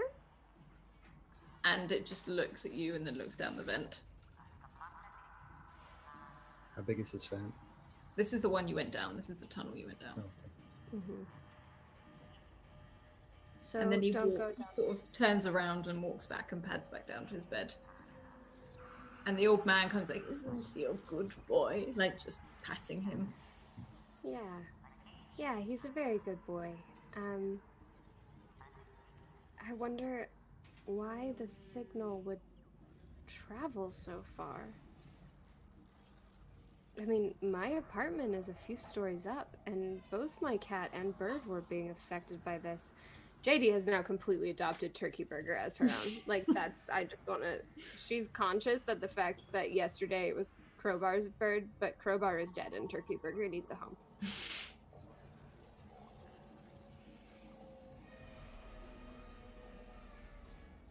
Are you saying this out loud? Yeah, well, I mean, not the latter half. Like, it was Crowbar is dead. my old cat man and my is not friend dead. did not say Crowbar is dead in front of the old man. I said up to like my bird and cat, like my apartment is so many stories up, and my bird and cat are being affected by this. He's like, it wears off. It doesn't do any damage to them. Yeah. Okay. These voices. Do you know if you can only hear them in your house? They echo around. Sometimes if I put my ear to the floor, I can hear them. From the basement? From here, and he just literally looks down at the floor. I put my ear on the floor.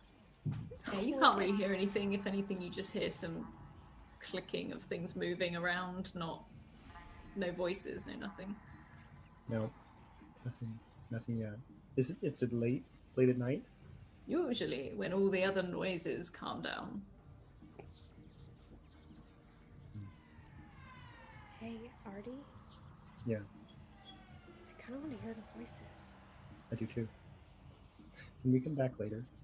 If you want, I mean, I don't mind. There's lots of places. I'm sure there's going to be other places like this. But Okay. Yeah. whatever you want. Do you need anything? We're gonna come back in a little bit. I'm good, thank you. And he just sort of shuffles and sits down on his sofa. Okay. Okay. Yeah. And he sort of reaches down, pulls out a little card. He's like, take a key. I may be asleep. Thank you. Thanks. And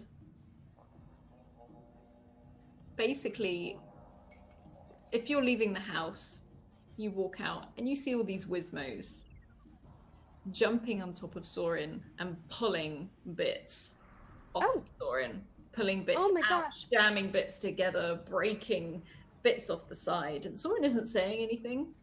Hey, Soren? Soren, are you... hey, that's my bike. Hey, Like, small I robots, thought don't these do were that. my friends.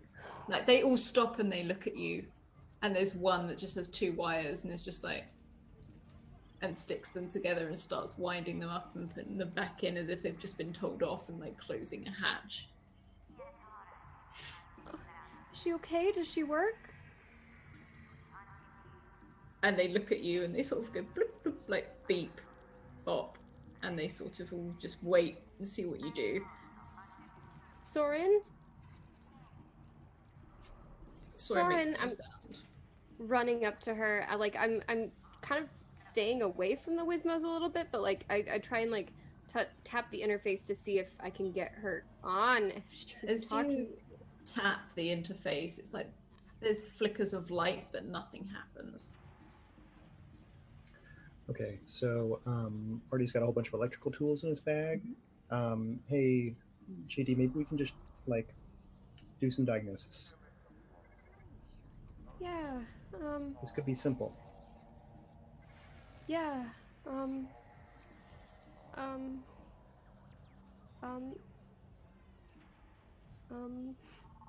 As you're going to do this, there's someone walking towards you as the old man has closed the door. This guy has dark hair. He's got a scar down his face. And he's wearing sort of big heavy jackets, but very slim trousers and massive boots. Hi, you alright? Hi. Uh, yeah, just visiting a friend of ours. Nice. What? Just him in there? Yeah, yeah. How do you know him? Friend of a friend, really. But I like to make friends wherever I What go. friend? What friend? I don't know that you would know them. Might do. I know a lot of people down here. Oh. Do you know Dot? No. Oh. That's a bummer. He just sort of stares at you both very intently. Guess the world isn't so small as it seems sometimes. You don't look like you two would normally be down here. It's only been happening more recently. My boss has got a proposition for people like you. Would you be Oh. interested? People like me. I'm not anyone special. You look smart. He looks smart. It's not an opportunity to shy away from. The Wismos have all stopped and they're literally looking backwards and forwards at you and this guy. Yeah, just a second. I'm gonna like look down at the Wismos and like kind of harshly whisper to them, "Can you fix her?" They will just stop beeping at you. Well, she's not working and you were playing with her. Can you fix her? And they just look up at you. And I was like, what are they? They're The robots. They're They're small like- robots. big bugs. Right. I think you two should come with me. Getting the sense that it's less of a proposition this time? We'll go get a nice drink. Mm,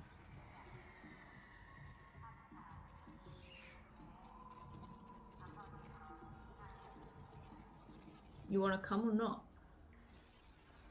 not really at all, no.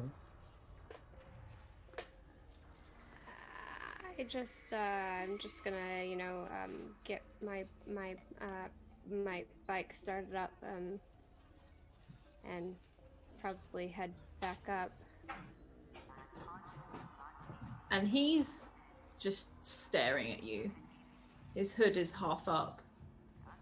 And he looks at Artie and just says, "You had a drink with me the other night.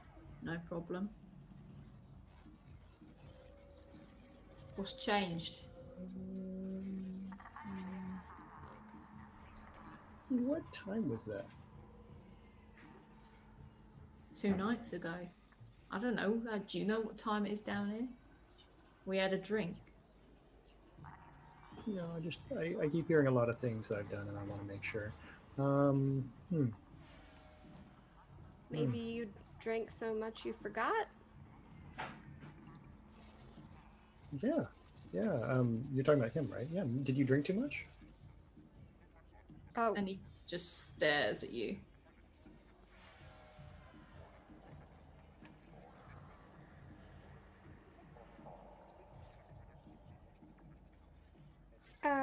sorry. This person you had drinks with, did he tell you his name? Said his name was Artie Chen. That's you, eh? Oh yeah, but I mean, are you sure you weren't drinking too much? Because I don't recall having any drinks. That doesn't make any sense. What do you mean it don't make no sense? Just the things I'm saying. What did you and Artie talk about then? Stuff he found. I'm a scavenger. Oh, He says he Interesting. was too.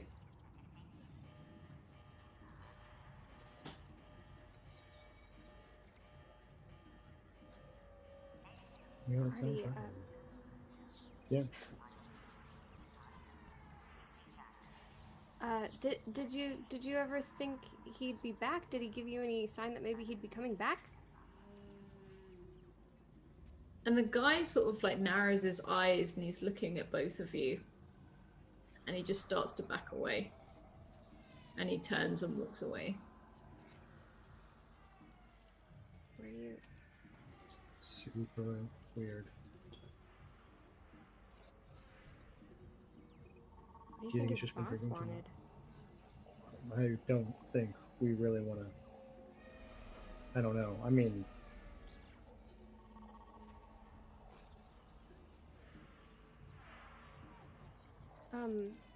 that was a scary guy. Yeah, no, for real. The other you has been busy. He's been to a lot of places around here. I mean, yeah. You hear That's his problem. You hear a door close behind you, and the old man shuffles out. He's like, "Oh, still here," and he sort of starts shuffling off in the direction of the clinic. Oh, yep, okay. Artie, I hate to ask, do you mind taking a look at Soren? Yeah. I'm gonna try to do that. Renee's gonna run to the bathroom. That's fair. Artie, can you roll me an intellect check, please? Can you roll me I better than could. a 4? Can I please use one of these like excellent advantages I've been given, Of or course you a can. natural 20 like that? I'd rather just have it work because we all love Soren and he's a good function. Thank you, thank you. Okay. So if we straight up. So, as you're working on Soren, JD sort of like probably looking away, looking around the corner. You hear the Wizmos start beeping and bopping a lot louder as they jump off. They're sort of round your feet, getting in the way. Some of them are just holding onto your ankles, not letting go. And you see Soren start to clank and shift. So from this bike, it starts to extend out, shift and move and start to fold up on itself until you see an almost humanoid shape stood before you. What did you little robots do? Hello, Artie. Hi Soren. Did the robots break you? I don't know. And you see her reach out, and she's got like these hands, like these bits from like the dashboard, which were buttons, are now folding fingers. It's okay. I can resume my original form. And she's got like the parts of that with the hat, like the handlebars were definitely parts of the shoulders now, and a big, like, all the structure in the shell of the bike has slowly sort of created this form. Yeah, that's really cool. Okay. How can I be of service? When everything checks out diagnostically, we need to get out of here, I think. We are leaving. Yeah, I think this is kind of scary down here. Then we shall go. And she starts to walk. Hey, Soren, we were going to try to go up. I know that you can just walk around and move on your own legs now, but can we just go up into the sky instead? Of I course. am back. Did you fix my bike? I do not. I think it was little robots. I pushed like 2 buttons. I At may the have. moment, around Artie's feet and some around JD's, you can see all these little robots, these Wizmos jumping up and down, almost like in a celebratory fashion. As you see Soren, as she has clinked and clanked apart and reshifted and remodeled and become an almost humanoid type figure The handlebars are her shoulders, and the shell of the bike has started to create the rest of her body. The buttons on the panels have created fingers as they fold in. Okay, but she said she can go back to the bike shape. So I don't know if this is good or bad. Are you okay, JD? Little shocked, little stunned. And she is tall. Very tall. This is a very new look for you. It is you. Yes? Weird question. How do you feel? I cannot feel effectively. Yeah, yeah, do you like this? I'm kind of looking at the Wismos and glaring just a little bit. Yeah, and they sort of should like shy away from you a little bit as you do that. And she sort of like lifts up her arms quite robotically. I think I do. But I like Okay. both forms. That's good. I guess this makes it easier for you to come with us if we're going somewhere. I like to think so. Artie, you really didn't like this was all done? I have not worked with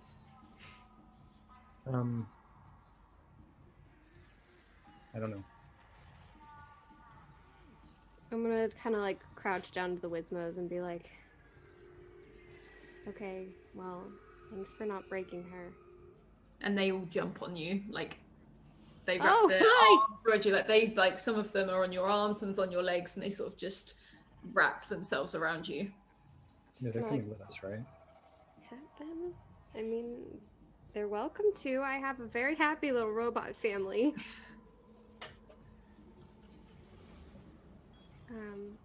Thank you. Yeah. Hi. Oh, okay. Hi. They're jumping up and down. They're sort of going very excited. They're getting very excited, very manic. So one of them is just doing laps around you. Well, Artie, you were talking about giving Soren an upgrade. What do you think? I did try to, move some things around there, but I don't think I did that. Yeah, but it's kind of cool. It's kind of cool. Okay. If this guy comes back, I think that Soren should scare him away. Yeah, I mean, definitely looks different than the last time he was here. I kind of like look at the Wismos and be like, do you all work okay down here with the signal? And they all just jump up and down. Wow. They're not all fully complete, so they look like they've been made out of little things as well. They're very colourful. So some of them will have no arms but have very functioning wheels or legs, and some of them won't have. Some of them hover and have long arms to move around. Well, this is fascinating. You're all welcome to visit me anytime, I guess. And they won't let go of you. Oh, okay. Okay, well then I guess this is where we're at now. I'm gonna keep walking. Is that okay? As you walk, they will hold on to you as you walk. Okay. It's just covered in wisdom. Someone needs to donate some bits for JD to get a Wismo power armor suit. Yeah. That close. In the dark matter, they do form together. Oh. You So yeah. feel your bracelet buzz. And it's your dad. Oh, tell all the Wismos, I'm gonna take this. Can you be quiet for a second? And they all do this. Okay. I answer, hey, Dad, Hi, sweetie. Your mum's fine. Your mum is absolutely fine. She's up. She's moving. She's What? have some tests done, but otherwise she's absolutely fine. Dad, I was just there like a few hours ago. What? Yeah, she's just. I mean, I heard there was some chaos at the hospital and I had to come in and check on your mother, but apparently she's up, gorgeous. She's just been looking around. I've been talking to her. I mean, she's a bit dazed, like she's been asleep for so long, but she's okay. Are you there now? I can be there. I can be there soon. Yeah, yeah. No, I can wait. I can wait. Get my bike back to a bike, but I can be there soon. Your bike back to a bike? It's complicated. I will see you shortly, as soon as possible. Maybe 20 minutes tops. Okay, I will be here. I'll be here. Okay. And he hangs up. Okay. I hang up and I just spin around to Artie. Mom is awake. Artie, my mom's awake. Artie. Oh my gosh, my mom's awake after I just totally ripped my headphones out of my mic. After what happened with so excited. After what happened with Nailgun, I thought she for sure she would die. Can we go to the hospital? Like, can we go now? Are you okay with that? I mean... Yeah, let's just go. Okay, Soren, can we go to the hospital? I mean, it might be a little bit easier if you were a bike, but like... Soren literally in a split seconds, it's like she just collapses in on herself and becomes a bike again. Wow, that is really cool. Yeah, I mean, maybe Soren's the coolest. That's so cool. Okay, I'll hop on and be like, okay, yeah, you know where to go. And you whiz off straight upwards. All of these Wizmos have they weren't ready for the rush, and one of them is holding on to JD, and the others are holding one onto one after the other. So you've got like this trail of Wizmos that is currently trying to hold on to you as you and Artie head upwards. And after about 20 minutes or so, Soren suddenly quickly levels out, and you feel the hover of the as she arrives at the hospital. Okay, I'll park and say, well, we'll be right... I will actually, I mean, do you want to come with us? Yeah, let's bring them with us so they don't disassemble all these other vehicles.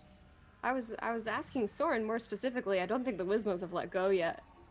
Oh. No, the Wizmos are still like attached, hanging off of JD. Some of them look slightly traumatized after that, like very wide-eyed sort of screen eyes. Sorry, I didn't really think about having you with me and traveling by bike. I just kind of like deliveries. Oh, do you want to stay with Soren? You could ride with Soren. They just sort of look to you and then to Soren, and they all just they open a small hatch on Soren and start jumping in, and then this alarm comes up and closes it again. Oh, they are so smart. What are we they gonna might be do smarter than back and Soren's doing something else now? You are, Artie. I mean, what's she gonna do next? Like, become a spaceship or something? I don't know. I don't know. All right, too much. Soren, do you want to come, or do you want to stay here? She said, "I will stay here. I don't trust them near hospital equipment." That's the right response. That is also very wise. You are wiser than I. I'm gonna just kind of like be right back, and then I'm gonna run in. Yeah, you can run in. The robot at the desk doesn't even really get a chance to say hello to you as you run upstairs. Artie, are you following? Press the button. Press the button for the lift. For the lift. Yeah, you're pressing it multiple times as it's like, and then finally the doors open, and some people try and pile out, but I'm guessing you sort of dash in there. And you whiz up to the top to your mother's room, and you can see your dad sat in a chair in there. So the last time we were here was really weird, and I'm imagining it's clean now. Everything is tidy, everything is as normal. But Artie, this is where your dad died. Yeah. Mm-hmm. Yeah. That was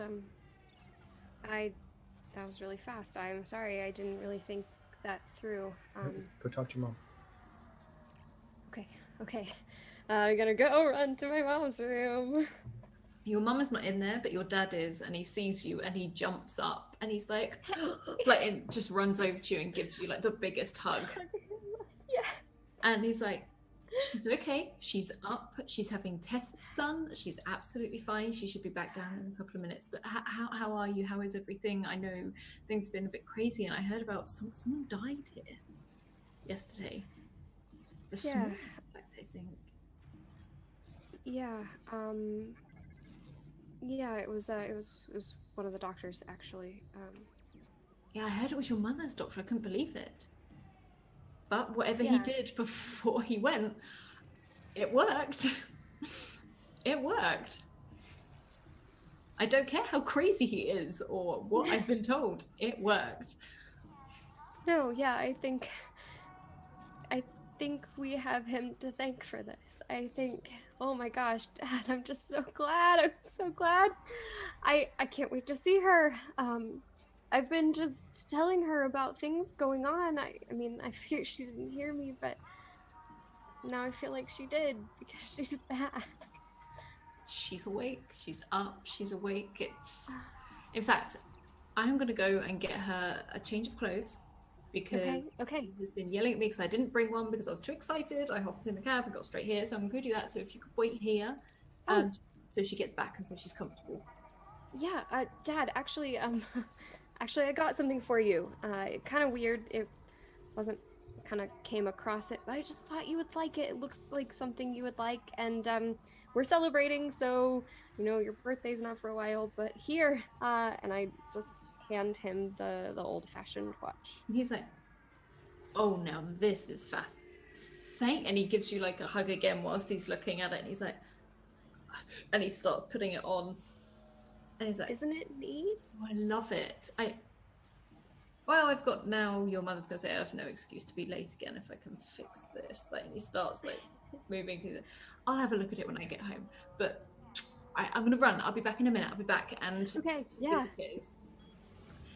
And you wait for a bit. And then your mother walks in. She's just in her sort of hospital gown and everything like that. And she looks at you very bleary-eyed, like she looks tired. She's like, oh, sweetie, have you been here long? No, I saw Dad before he went to go get you a change of clothes.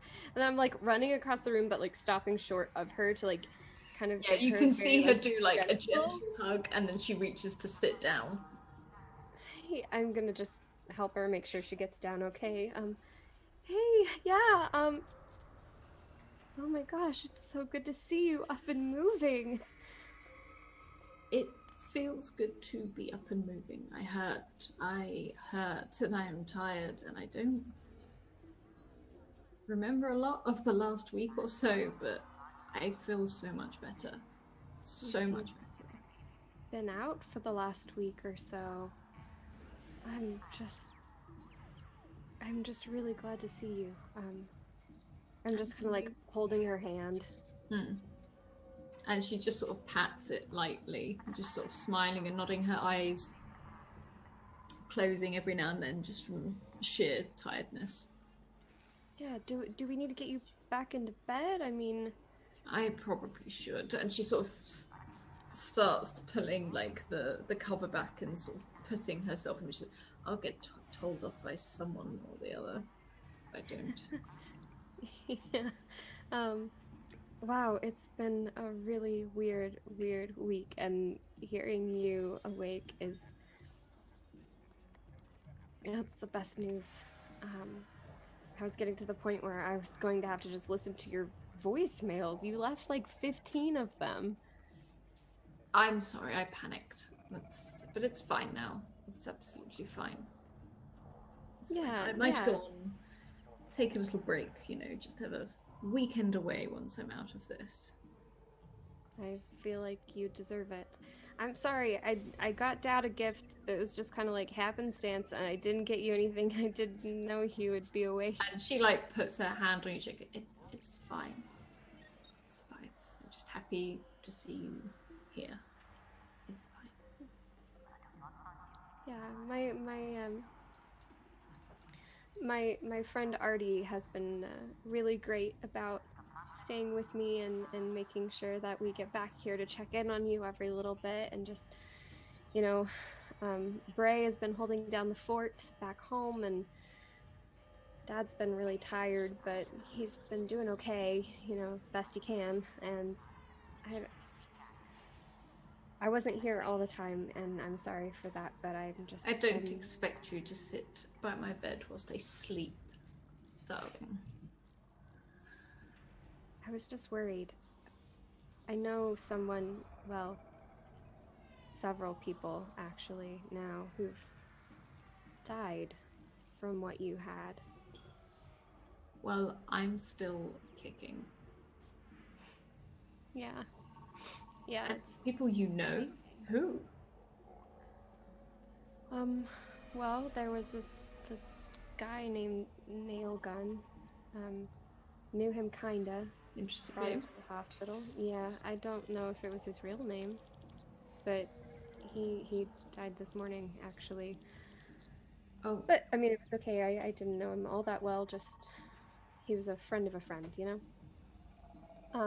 And then this guy that I do deliveries for occasionally, he's on my route. He died a few days ago. Oh. I was actually the last person to see him alive. I got called in for questioning and everything. And then someone I don't really know, but, like, encountered a lot. Like, her name's Lauren Curtis. She stops briefly and says, "Go on." Yeah, also, like, maybe Elizabeth something. And she also died a few days ago. Same day you came in, I think. She dead? Who's dead? Yeah. Lauren Curtis? And she just sort of looks sad, but nods. Mom, I heard you were work friends. Yes, I was. That was when I worked up at the OTC. I guess I just didn't realize that you'd worked at the OTC. It was years ago. Yeah. Years ago.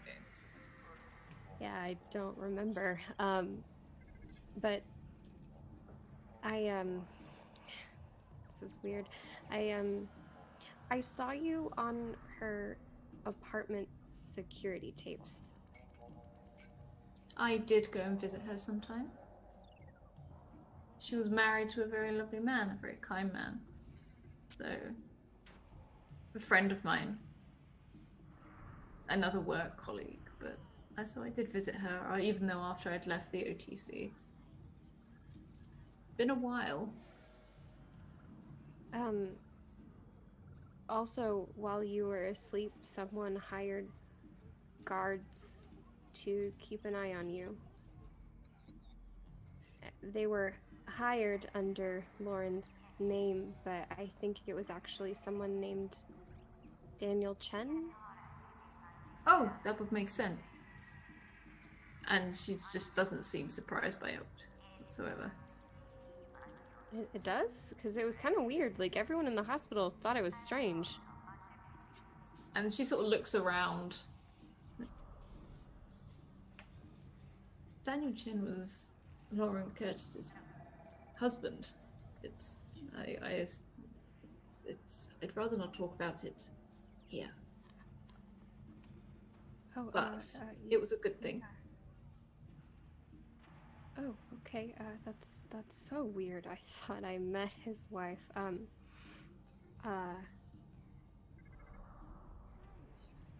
Weird. Sorry. Yeah.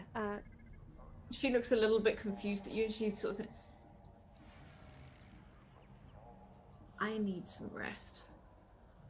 It's so lovely to see you, but I need to rest. I'm just gonna... She just sort of lays back a little bit. And... I'm so sorry to have been the bearer of bad news. No, but, no. And you can see she's thinking. But Let me know if you need anything, okay? I'm never gonna be far, and even if I have to go home for something, I have my bike with me, so yeah. I can be back as fast as you need me. Oh, actually, one thing you could do before you go. You know those Yeah. weird crisps that make your fingertips go orange? I can't remember for the life of me what they are, but there's some in the vending machine. Can I have get me some of those before your dad Yeah, gets back? what I used to call fish food as a kid. Yes, Still that's why don't I know could why. never remember the name. And Yeah. she sort of laughs at this. She's like, if you did get some of those, like just before your dad gets in, you know how he doesn't like me eating processed stuff. Well, I think he might be in a good mood. I got him an old-fashioned watch. Oh, I bet you love that. Yeah. Okay, I'll be right back. I'll just, Okay. if you're asleep, I'll put it on your bedside, okay? Thank you. Okay. I'm gonna duck out and kind of like gently shut the door, wave at her, and like She sort get of out into waves back. And Artie, are you still stood in the corridor? Yeah, Artie's actually still standing in the same place he was standing when we last saw his dad. He's not really moving around. He's got the blood kind of pumping in his ears where he can feel his heartbeat. And I, he's not moving. as I like walk down the hallway towards the vending machine, I just like grab Artie's arm and start walking with him, like making him walk with me, kind of thing. Um, like, hey, so my mom's awake. Uh-huh. And she said a few things that were a little weird.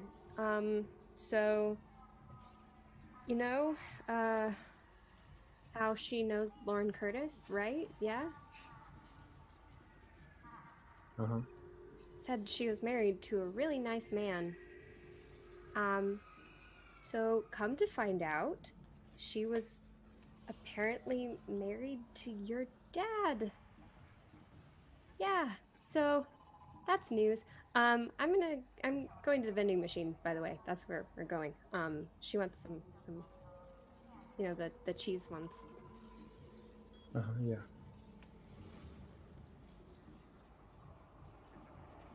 Um, yeah, okay, this is gonna be really, really weird, but,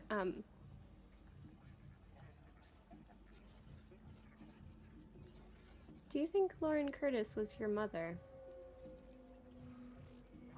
Hmm? What? Yeah, I mean, it's just, well, there was that picture, of the two of you, and, the, the, the fact that your dad, mentioned her, and, Mom says they were married. It's weird, I know, but like, there's something weird about your childhood, right? I mean, there are things you don't remember. What if? What if? Um, I don't know. I mean, I don't...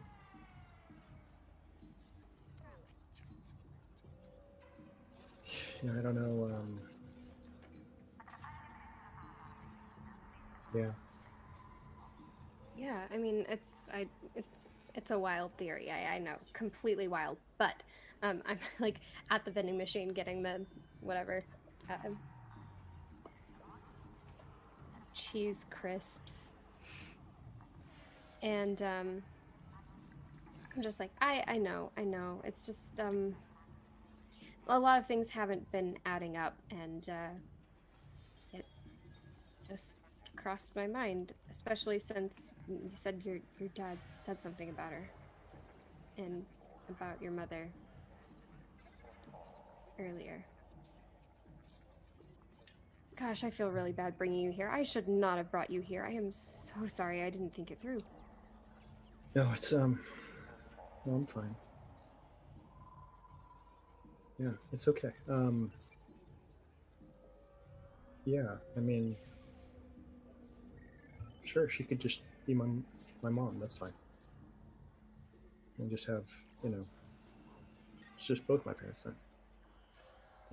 That's fine. I'm sorry. Just forget I said anything. It's probably nothing. Um Your mom probably knows by now, huh?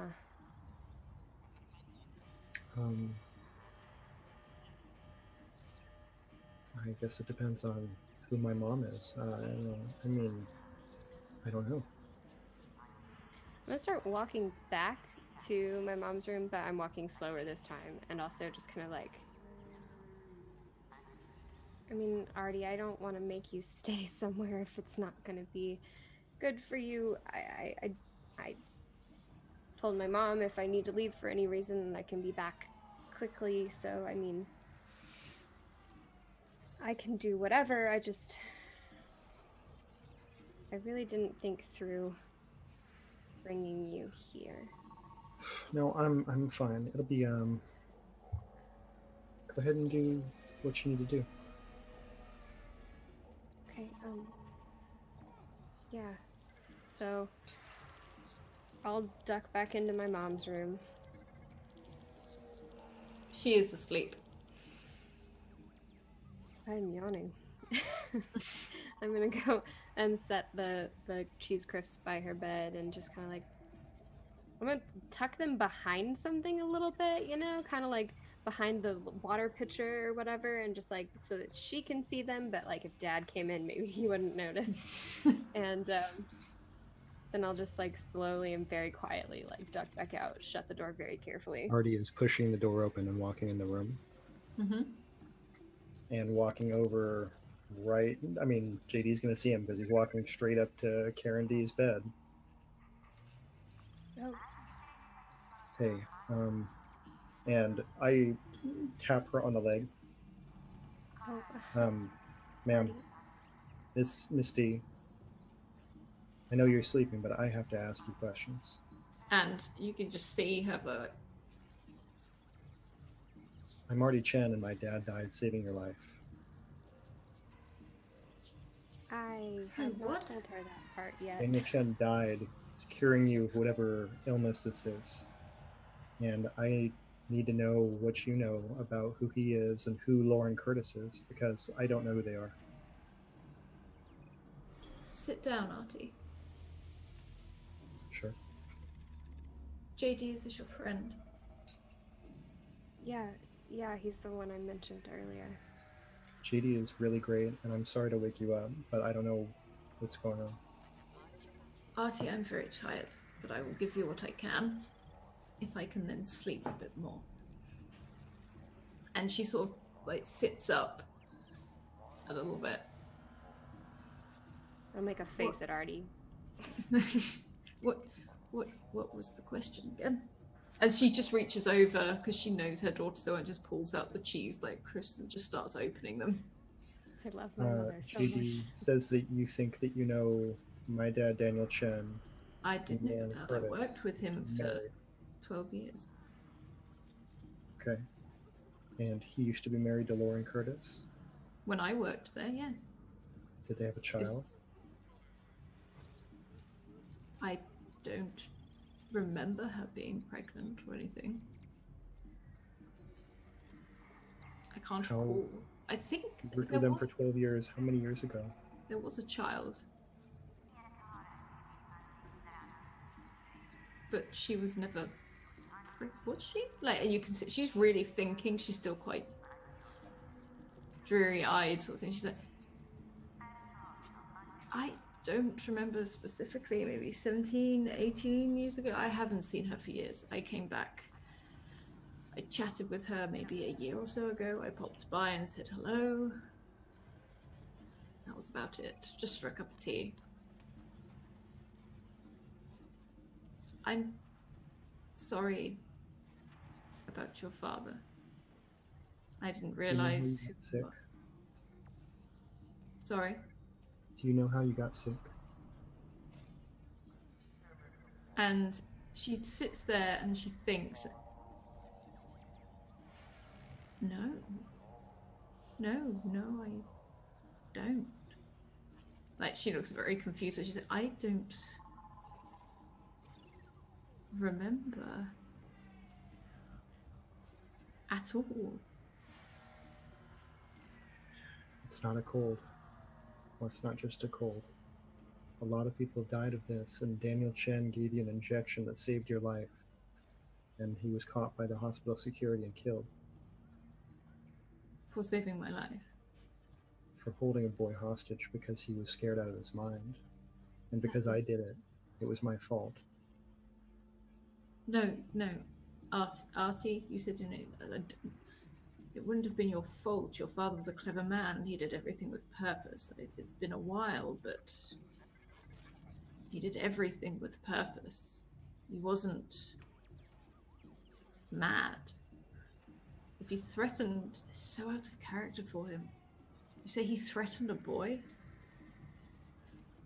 I think he did a lot of things at the very end to make sure that we would find something out.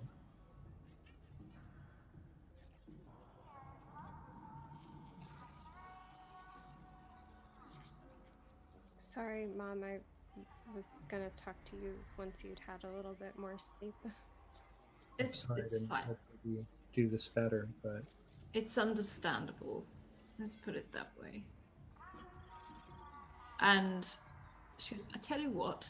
And she pulls out a piece of paper and just starts writing on it. Take this. And I'll see you in a couple of days, both of you. Okay, yeah. Yeah, okay. Okay, sweetie, I'll see you later. Hey, I love you. And you. thank you. No problem at all, Mr. Chen. Hey, Mom, get some rest, okay? I will. And you see, she just sort of like screws up the packet and just like tucks it under the side of the bin just to hide it. It's like, okay. And she just sort of lays back and almost instantly back out asleep again. Should I just pick up that trash and take it with us? We could throw it away in the hall. Dad'll never know. And you guys leave, I'm assuming. Yeah. I'm sorry, JD. It's No, just a thing. don't be. I'm glad you got to ask her questions, and I did say whatever you needed. I just, freaked me out a bit at first. I didn't know how she'd react.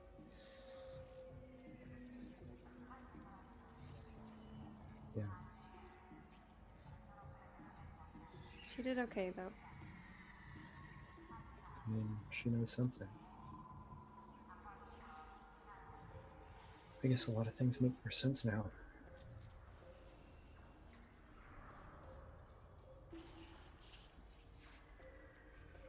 Yeah, maybe so.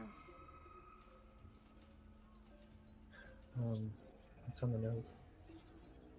As you walk out of the hospital, on the note, just scribbled down quite quickly, it was handed to you with a smile on her face, but you see the words of a worried woman. It just says, they're listening. We will talk at Lauren's apartment in 3 days. Elbow Artie and be like, see, paper has so many uses. I mean, I get it. Your elbow is really sharp. I don't know. Yeah. As you're walking out, you see a very sheepish character come up to you. A very nervous looking Adam Watson. And Adam! he sort of looks down. He walks straight past JD into Artie. He's like, I am so sorry. Are you okay?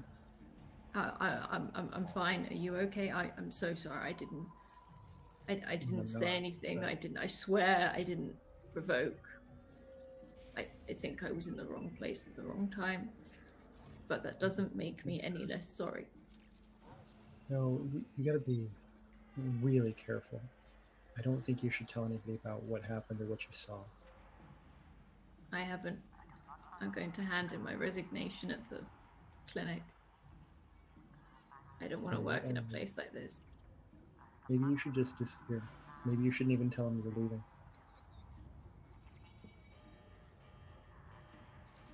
I'm sure I can find somewhere. Delivery's not a bad job. It's basically what I do. I mean, Yeah, it'd see, be you've got nice some not to be skills. on the wrong side of it. I mean, maybe Doc would call me if I had a more decent job. Like he's sort of more thinking to himself. Like, I Yeah, think she's still just we really would- missing. Yeah, Dot to call any of us first. Oh, I haven't texted her. I'll shoot her 2 quick messages. Hey, we met an old man who knows you. Send that one, and then I'll send. And my mom's awake! Exclamation point! Exclamation point! Exclamation point! And send that one. and he's like, you haven't heard from her still? No. Oh. Yeah. Well, it's Doc. I'm sure she'll be fine. I'm sure, you know. Yeah, no, totally fine. She has a lot of text to catch up on though. And I'm kind of gonna like give him the awkward like, kind of asking for a hug, non-verbally. He does it as awkwardly back and does give you a hug, but this feels like the most awkward hug ever. Just And he sort of quickly sort of retreats. You can tell he feels uncomfortable from being here. He's like, "You've got my number. Just yeah. if you need, Take I care don't of know. I don't yourself, know okay? why you would need anything, but you know." Yeah, but if you need anything, let us know too. I mean, anything. If you need me to introduce you to the noodle guy, I got you covered. I just do what's good for you. I think getting out of here is a good plan. Yeah, I'm not staying here another minute. Hospitals creep me out. Like as he sort of, you know, looks around, he's got like a smile, like he's trying to make sort of light of the moment. He's like, they creep me out. Yeah. I mean, Find somewhere that's less creepy to make your living. and I'd rather not work somewhere where. This sounds so stupid. I started working at the clinic because I wanted to work with healthy people, or at least in a place where people were getting healthy, and I swear the opposite is happening right now. It does kind of seem like that, doesn't it? Yeah. Feels like no one's healthy. No. Anyway, I'm gonna go. Yeah. I saw your bike outside. There's a couple of weird things jumping up and down on it. I Oh. assumed you knew what they were, but I just thought I'd tell you. Yeah, they're new. My little robot family is growing a lot. I've been adopting like crazy these past few days. Well, Thank you. no problem. And he sort of waves like a little glass screen. He's like, I'm gonna go hand in my resignation. You got Artie, this. I'm sorry. And he walks on. You guys head out to hospital, out of the hospital. Are you heading back to JD's apartment? What's the time like? It's sort of early evening, like 5 p.m. roughly. You can see where the ground is damp outside where it's been raining. Yeah, should we check on Bash and Turkey Burger? Yeah, I'd kind of like to check in on them. I mean, it seemed like it would pass, but I don't know. I was a bit worried.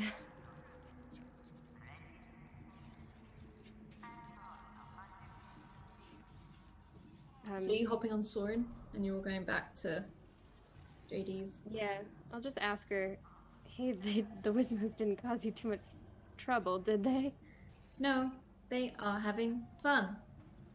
They Okay. tuned my radio, and you can just hear these like static noises, and they're trying to like whir and whiz or whatever is on there.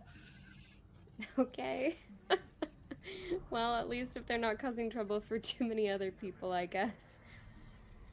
And as you both hop on Soren and you start heading towards back towards JD's apartment, all the lights and all the videos come on again. The same screen, the same video playing over and over again. Be safe, and peace is what we strive for. over and over again. And just before you arrive at JD's apartment, Artie, you feel a little bit of a tickle at the back of your throat. You feel a little bit bunged up. You feel like you want to cough. You feel hot. You feel like you want to sneeze. Looks like we got a new friend!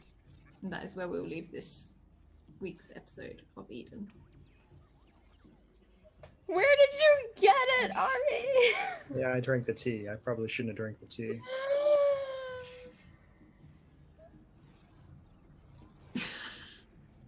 Maybe. Maybe. Oh my god.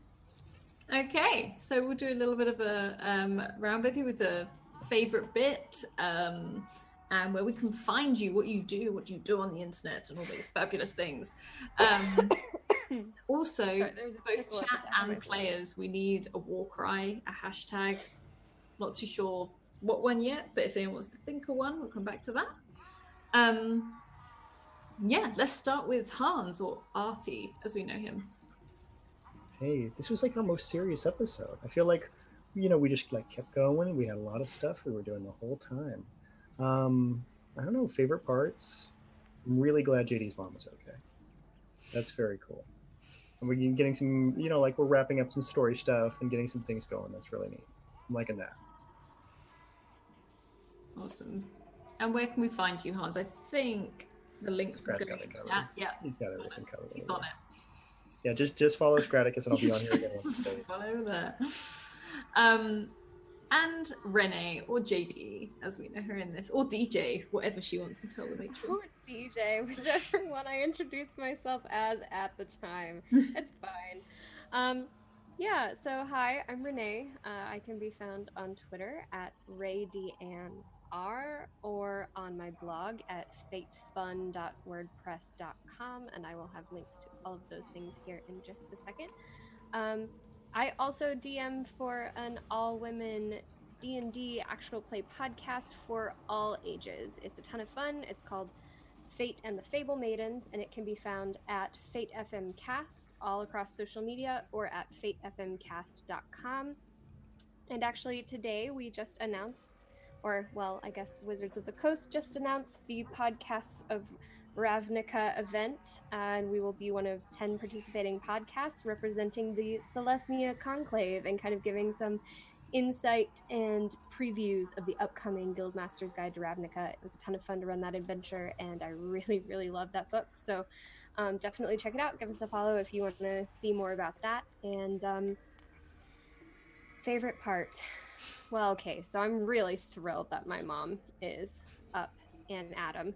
And I think that Renee is a little, torn, because there's that part of Renee that's suspicious of everything. But of course, JD is just like thrilled. And I mean, to be fair, if she's back, there's probably a good reason for it. And if Artie's dad did something, there's probably good reason for it. So, I'll justify it all later, and then I'll rewatch it and probably notice something new and freak out all over again. It's fine. But yeah, so I would say there were a lot of good moments. The Wizmos were probably the best addition today, and I would say what they brought for Soren, because that's really exciting, and I'm really interested to see how that will kind of adapt her in this setting. And so I really, really appreciate that. Thank you. It was a really cool, fun, awesome idea. So here we are. My little robot family has multiplied so much. Awesome. I'll text Dot again. I have a bunch of robots now. Yeah. Okay, so last few things before I go through it. I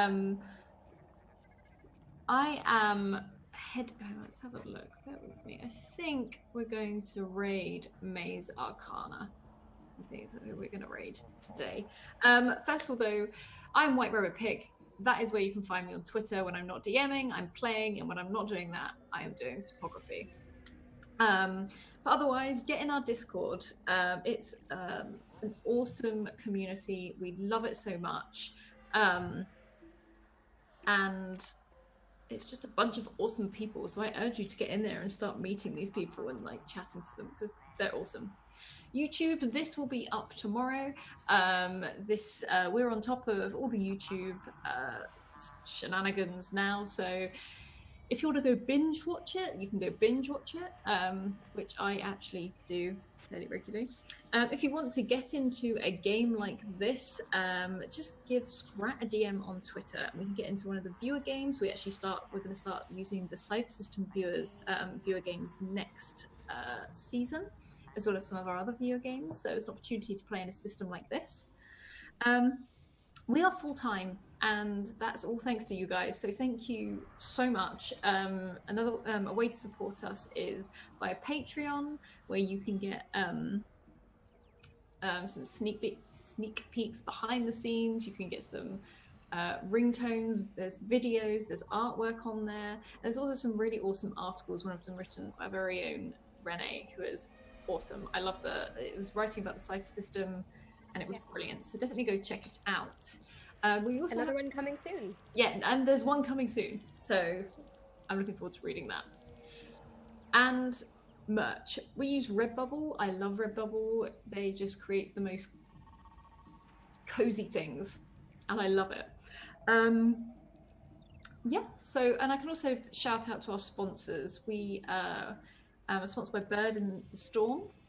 Awesome people, Bird and Tool School. They create some awesome stuff, and we've got some stuff that we are collaborating and working with in season 2 that's coming up, and I'm really excited for that. And also the Fabulous Dark Matter series, so we're sponsored by Mage Hand Press, which you can see tomorrow on what I run, Argo 37.